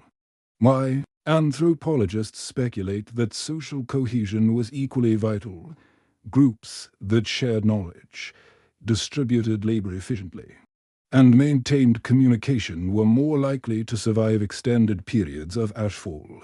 Children learned by observation and imitation, guided by elders who transmitted practical skills, cultural practices and strategies for adaptation. Storytelling, ritual, and shared observation reinforced memory, social bonds, and attentiveness, providing both practical guidance and emotional stability in a muted, grey world. In summary, the archaeological and anthropological record reveals a story of subtle intelligence and endurance. Humans observed, experimented, adapted, and cooperated, responding to ashfall not only with practical skill, but with attentiveness, creativity, and patience. Shelters were reinforced, tools refined, food and water managed carefully, and social structures maintained through shared knowledge and storytelling. These actions repeated day after day, created a cumulative resilience that allowed life to persist quietly but effectively, and so. The ash-covered landscape, though challenging and disruptive, was also instructive. It shaped human perception, cognition, and social behavior, guiding deliberate action and encouraging collective adaptation through patient observation, innovation, and cooperation. Humans navigated a transformed world, demonstrating that survival is as much about mindset, rhythm, and attentiveness as it is about resources or tools. As we reflect on the adaptations of humans in ash-covered landscapes, it becomes clear that survival was not merely a physical endeavor, but a delicate interplay of observation, cognition, and social cohesion. Archaeologists and anthropologists have pieced together the subtle markers left behind: stone tools, remnants of shelters, fire pits, and traces of foraged foods. Each fragment tells a story of deliberate attention, careful planning, and cumulative learning. Consider the role of cognitive adaptation. Humans were required to read and interpret the environment in ways that demanded patience and foresight, patterns in ash accumulation, animal movements, and plant growth became essential sources of information. Footprints, disturbances in vegetation, and the behavior of predators and prey alike provided cues that informed foraging routes, hunting strategies, and safe shelter locations. These subtle observations highlight a sophisticated awareness of cause and effect, a constant calibration between environmental input and practical action. Innovation was deeply integrated into daily survival. Stone tools were adapted for scraping ash-covered plants, processing tubers, or cutting materials for shelter reinforcement. Shelter structures evolved with experience, incorporating overhangs, woven fibers, or layers of leaves and hides to withstand ash accumulation. Fire management strategies became increasingly sophisticated. Embers were protected from falling ash, smoke was channeled safely away from living spaces, and fires were used to provide both warmth and a sense of orientation in a landscape muted by grey dust. Each small adjustment demonstrates the quiet ingenuity required to persist. Social organization played a central role. Groups divided labor strategically, with some maintaining shelters, others foraging or hunting, and children learning through careful observation and guided participation. Elders transmitted knowledge through storytelling, instruction, and ritualized practice, reinforcing collective memory and social cohesion. Cooperation was more than practical, it was cognitive. Every member's attentiveness contributed to the survival of the whole. In this way, human societies became adaptive networks, finely tuned to both environmental and social dynamics. Anthropologists suggest that these periods of environmental stress may have accelerated cultural and technological development. Groups exposed to prolonged ashfall likely honed problem-solving skills, refined communication strategies, and optimized resource use. Incremental innovations, revised tool designs, adjusted shelter techniques, or improved fire management accumulated over time, illustrating a form of slow, deliberate learning. Adaptation was not instantaneous. It was rhythmic, iterative, and deeply responsive to environmental feedback. What if we imagine the sensory world of humans in such conditions? The sky muted to shades of gray, light softened, and distances blurred beneath the fine dusting of ash. Sounds were muffled. Movements needed careful attention. In this environment, humans relied on subtle cues: the texture of soil underfoot, the direction of a faint breeze, the rustle of ash-laden leaves, or the soft strings of animals. Survival required patience, quiet observation, and a capacity to interpret these signals over time. In many ways, humans became attuned to the nuances of the environment, learning to perceive the world in ways that might otherwise have gone unnoticed. Dietary strategies further demonstrate human adaptability. Plant remains and residue analysis reveal experimentation with previously unused resources. Roots, tubers, hardy shrubs, and small animals were utilized to supplement diets when familiar foods were obscured or destroyed. Corking methods evolved to remove grit, improve digestibility, or enhance flavor, while water sources were filtered and conserved with careful planning. These practices reflect cumulative knowledge and attentive experimentation, blending necessity with observation-driven creativity. The psychological dimension of survival is equally intriguing. Prolonged ashfall could have induced anxiety, monotony, or disorientation, yet humans developed strategies to maintain emotional resilience. Faisand. Structured routines offered comfort and stability. Storytelling and shared observation reinforced social bonds, provided guidance, and fostered a sense of continuity. Children learned not just practical skills, but the rhythm of attentive engagement, observing, interpreting, and acting with care. Emotional resilience and practical survival were intertwined, each supporting the other. Scientific reconstructions offer additional insight. Sediment analysis reveals the intensity and duration of ashfall events, while plant and animal remains provide clues to environmental changes. Combined with archaeological evidence of shelters, tools, and foraging patterns, these data allow us to imagine the daily realities of early humans, navigating obscure terrain, tracking animals, securing food and water, and maintaining social cohesion. These reconstructions highlight the cumulative nature of survival and the importance of subtle, attentive actions over time. Curiosity prompts further what-if scenarios. What if a group misread subtle cues in animal behavior? What if a water source became permanently contaminated? What if shelter strategies failed repeatedly? Archaeological and anthropological evidence suggests that human survival was contingent on attentive observation, careful experimentation, and consistent cooperation. Each small decision mattered, and repeated, deliberate action ensured continuity. Survival was cumulative, quiet, and methodical, rather than instantaneous or dramatic. Long-term implications of ashfall events may also have shaped human development. Extended. Environmental stress could have promoted tighter social networks, refined communication strategies, and enhanced problem-solving skills. Groups that learned to interpret patterns in ash deposition, animal behavior, and plant emergence likely developed cognitive flexibility, collective memory, and adaptive social structures.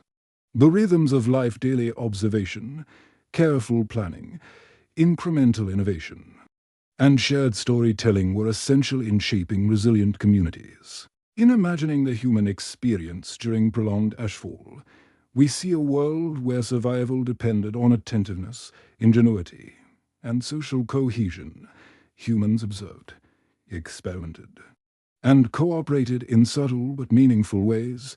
Shelters were reinforced, tools refined, food and water carefully managed, and knowledge transmitted through shared experience. Life was rhythmic, deliberate, and attentive, revealing the quiet intelligence that enabled humans to endure. The ash-covered landscape, though challenging, was also instructive. Humans learned to perceive, interpret, and act in response to subtle environmental cues. Fires, shelters, tools, and social networks provided stability and structure. Observations of plants, animals, and terrain informed daily practices. Incremental innovation accumulated over time. In these ways, the ash became both obstacle and teacher, shaping survival strategies, social cohesion, and cognitive skill. As we consider these insights, it becomes clear that human endurance was not just about resources or physical adaptation, but about mindset, attention, and shared knowledge. Daily life was a slow, deliberate rhythm, observing, interpreting, adapting, cooperating, and innovating. Every small act contributed to resilience, every story reinforced continuity, and every shared lesson strengthened collective survival. And so, The legacy of humans in ash-covered landscapes is a testament to subtle, cumulative resilience, observation, patience, innovation, cooperation, and attentive engagement with the environment allowed life to persist quietly yet powerfully. The lessons embedded in this story resonate across time. The careful, deliberate rhythms of human action, both practical and cognitive, remain central to understanding survival, adaptation, and the enduring human spirit as we slowly draw our journey through ash-covered landscapes to a close. It is worth pausing to reflect on the quiet endurance of humans in these extraordinary circumstances.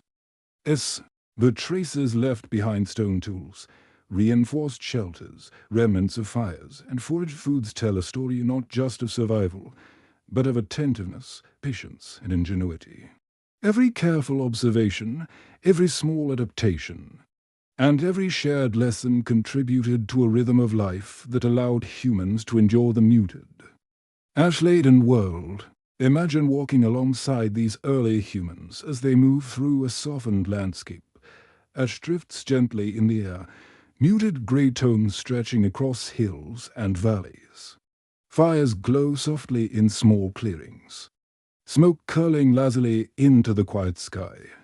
Adults point out safe pots, identify edible plants, and track subtle animal movements, while children watch, imitate, and learn. Every gesture is deliberate, every observation intentional, and every shared story contributes to the continuity of life. The scene is one of calm attentiveness, where survival is entwined with observation, creativity, and social cohesion. Even in such a world, humans discovered subtle joys and sources of comfort. Fires provided warmth and the gentle glow of light against the grey landscape. The rhythmic sounds of nature rustling leaves, distant animal calls, the murmur of water offered cues and reassurance. Storytelling and shared tasks created structure and continuity, weaving a sense of community and purpose into daily life. Survival was not only about resources, but also about creating rhythm, fostering attention, and maintaining social bonds. Scientific and archaeological studies allow us to glimpse the strategies humans employed: tool refinement, shelter reinforcement, fire management, and careful foraging illustrate a deliberate and cumulative approach to adaptation. Humans observed subtle patterns in animal behavior, ash deposition, and plant growth, using these cues to guide their actions. Every small innovation, every shared observation strengthened resilience. The landscape, though transformed, provided information, resources, and opportunities for attentive humans to survive and thrive. Consider the cognitive and social dimensions of this endurance. Humans were not simply reacting to their environment, they were interpreting, anticipating, and responding thoughtfully. Observing footprints in ash, the direction of a breeze, or the behavior of a herd required memory, attention, and deduction. Social cohesion and communication were critical, allowing knowledge to be transmitted, strategies to be coordinated, and cooperation to ensure collective survival.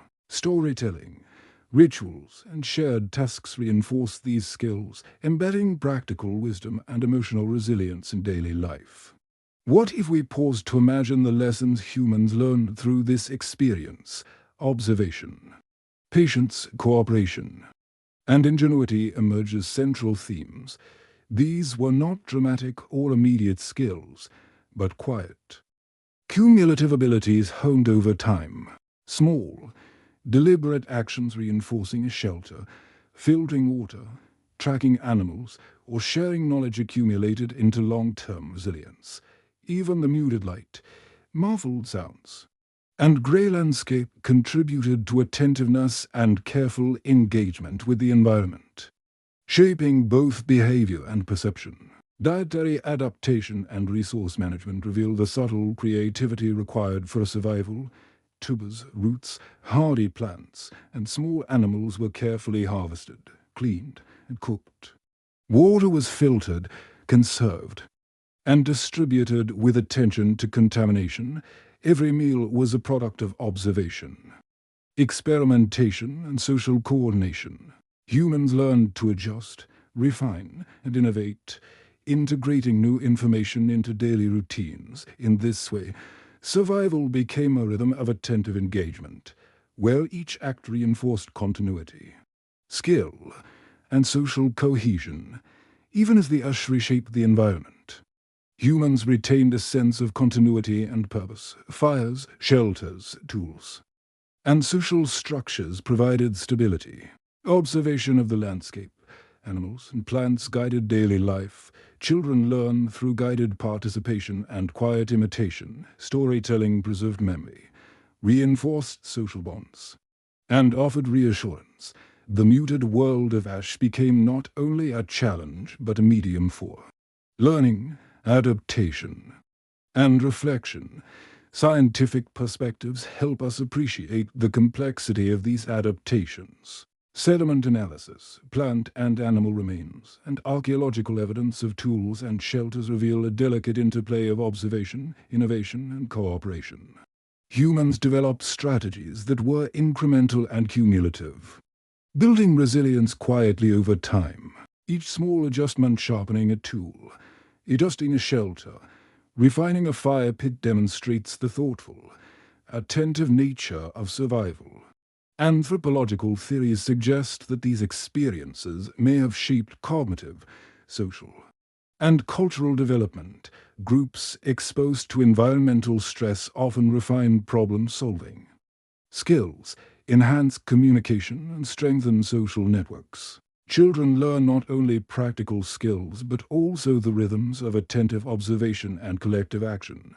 Knowledge is transmitted, reinforced, and expanded through repeated practice and storytelling, creating a culture of resilience. As we reflect gently on this story, we can draw lessons that extend beyond ash-covered landscapes.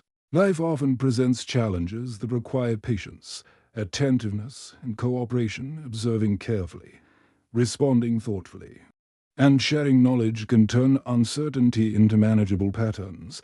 Innovation does not always appear in dramatic leaps. Sometimes it emerges through subtle, cumulative adjustments. The quiet entrance of humans in these ancient circumstances reminds us that resilience is cultivated over time, through careful attention, collaboration, and mindful engagement with the world around us. Imagine now a final scene, the sun rising weekly. Through a sky softened by lingering ash, humans move slowly and deliberately through the landscape, tending fires, reinforcing shelters, and observing subtle changes in plants and animals. Children follow closely, watching and learning. Stories are told, hands are guided, and knowledge is passed along. There is rhythm, a gentle continuity, a quiet mastery of attention and adaptation. Though the world has been transformed, life persists, resilient and deliberate, shaped by patience, observation, and cooperation. In this way, the story concludes not with grand gestures or dramatic triumphs, but with quiet, cumulative endurance. Humans survived through careful attention, thoughtful action, and shared knowledge. Shelters, tools, foraging practices, and social bonds were all refined through observation, experimentation, and patience. The ash-covered landscape, though challenging, became a teacher and guide, shaping behavior, perception, and collective resilience. As we settle into this reflection, we may imagine the lessons lingering softly in our minds. Observation, patience, creativity, and cooperation are timeless tools for navigating uncertainty. Each careful action, its shared story, each deliberate choice contributes to resilience and continuity. In the muted, grey world of ash, humans endured quietly yet powerfully, teaching us that survival is as much about attentive engagement and social bonds as it is about resources or environment. And so, the journey through ash-covered landscapes ends gently, leaving us with a sense of calm reflection. Life, even in challenging circumstances, persists through careful attention, subtle innovation, and collective cooperation, the rhythm of daily practice observing, interpreting, acting.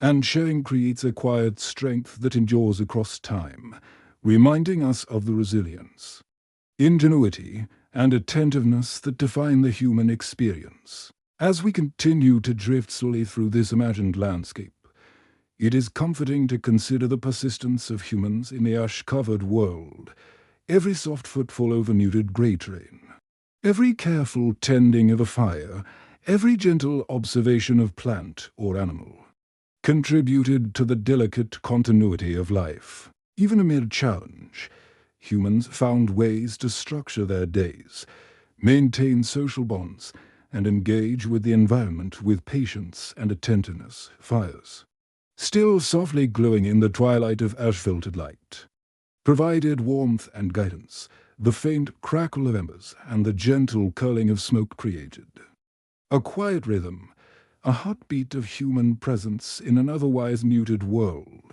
These fires were more than physical warmth, they were markers of structure, continuity, and shared attention. Round them, stories were told, lessons were passed, and collective memory was nurtured. In this way, even the simplest daily routines were infused with resilience, teaching observation, cooperation, and careful action. Shelters, modest yet resilient, stood as symbols of ingenuity. Branches, leaves, and hides reinforced natural overhangs or simple structures angled to shade ash, while interiors remained organized and functional, the careful placement of shelters, alongside observation of the terrain and environmental cues, allowed humans to navigate and inhabit a transformed world safely. It is remarkable to imagine the combination of skill, experience, and patience that went into even the simplest dwelling. Each choice, each adjustment, accumulated into survival, subtly reinforcing knowledge and cooperation. Tools, too, were quiet markers of human adaptation. Stones sharpened for cutting, scraping, or digging, along with simple implements crafted from bone or wood, reveal a nuanced understanding of materials and task requirements. Subtle where patterns suggest repeated use and careful refinement. Every tool, like every shelter and fire, reflected attentive observation, iterative improvement, and deliberate experimentation. Humans were not merely responding to challenges, they were actively learning from them, integrating experience into action and passing knowledge along through shared practice.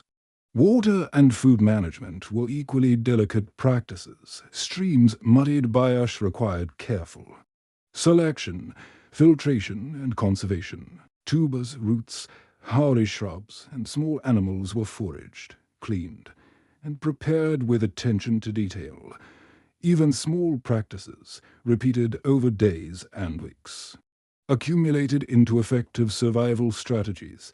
Each task involved observation, interpretation, and deliberate action, reinforcing the rhythm of attentive engagement that characterized life in this environment. Social bonds remained central to endurance. Cooperation, division of labor, and shared attention ensured that knowledge, skills, and resources were preserved and transmitted.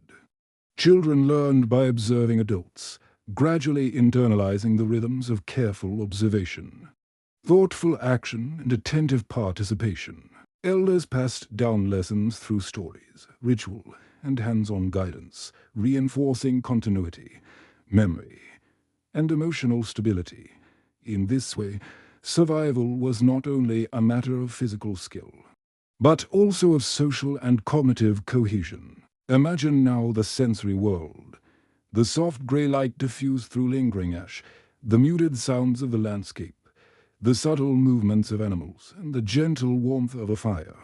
The world feels slower, quieter, and more deliberate. Attention is required. Patience is cultivated, and observation becomes a form of meditation. Each day, each small action, contributes to the continuity of life, reinforcing both practical skills and collective resilience. What if we reflect on the emotional landscape as well? Life in ash-laden surroundings may have been disorienting or monotonous. Yet humans created structures of reassurance and comfort. Fires, routines, shared tasks, and storytelling provided rhythm and emotional anchoring. In the gentle glow of communal fires, humans not only survived, they connected, learned, and nurtured one another. Emotional resilience and attentiveness were as essential as food, water, and shelter. Scientific reconstructions help us appreciate the delicate balance of these. Adaptations. Sediment layers reveal the intensity and duration of ashfall. Plant and animal remains indicate environmental changes, and archaeological evidence of tools and shelters shows deliberate, incremental innovation.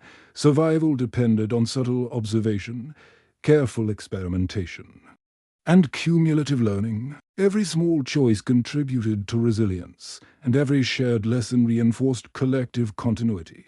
Curiosity invites us to consider what these ancient experiences teach us today. Observation, patience, creativity, and cooperation remain vital in navigating uncertainty.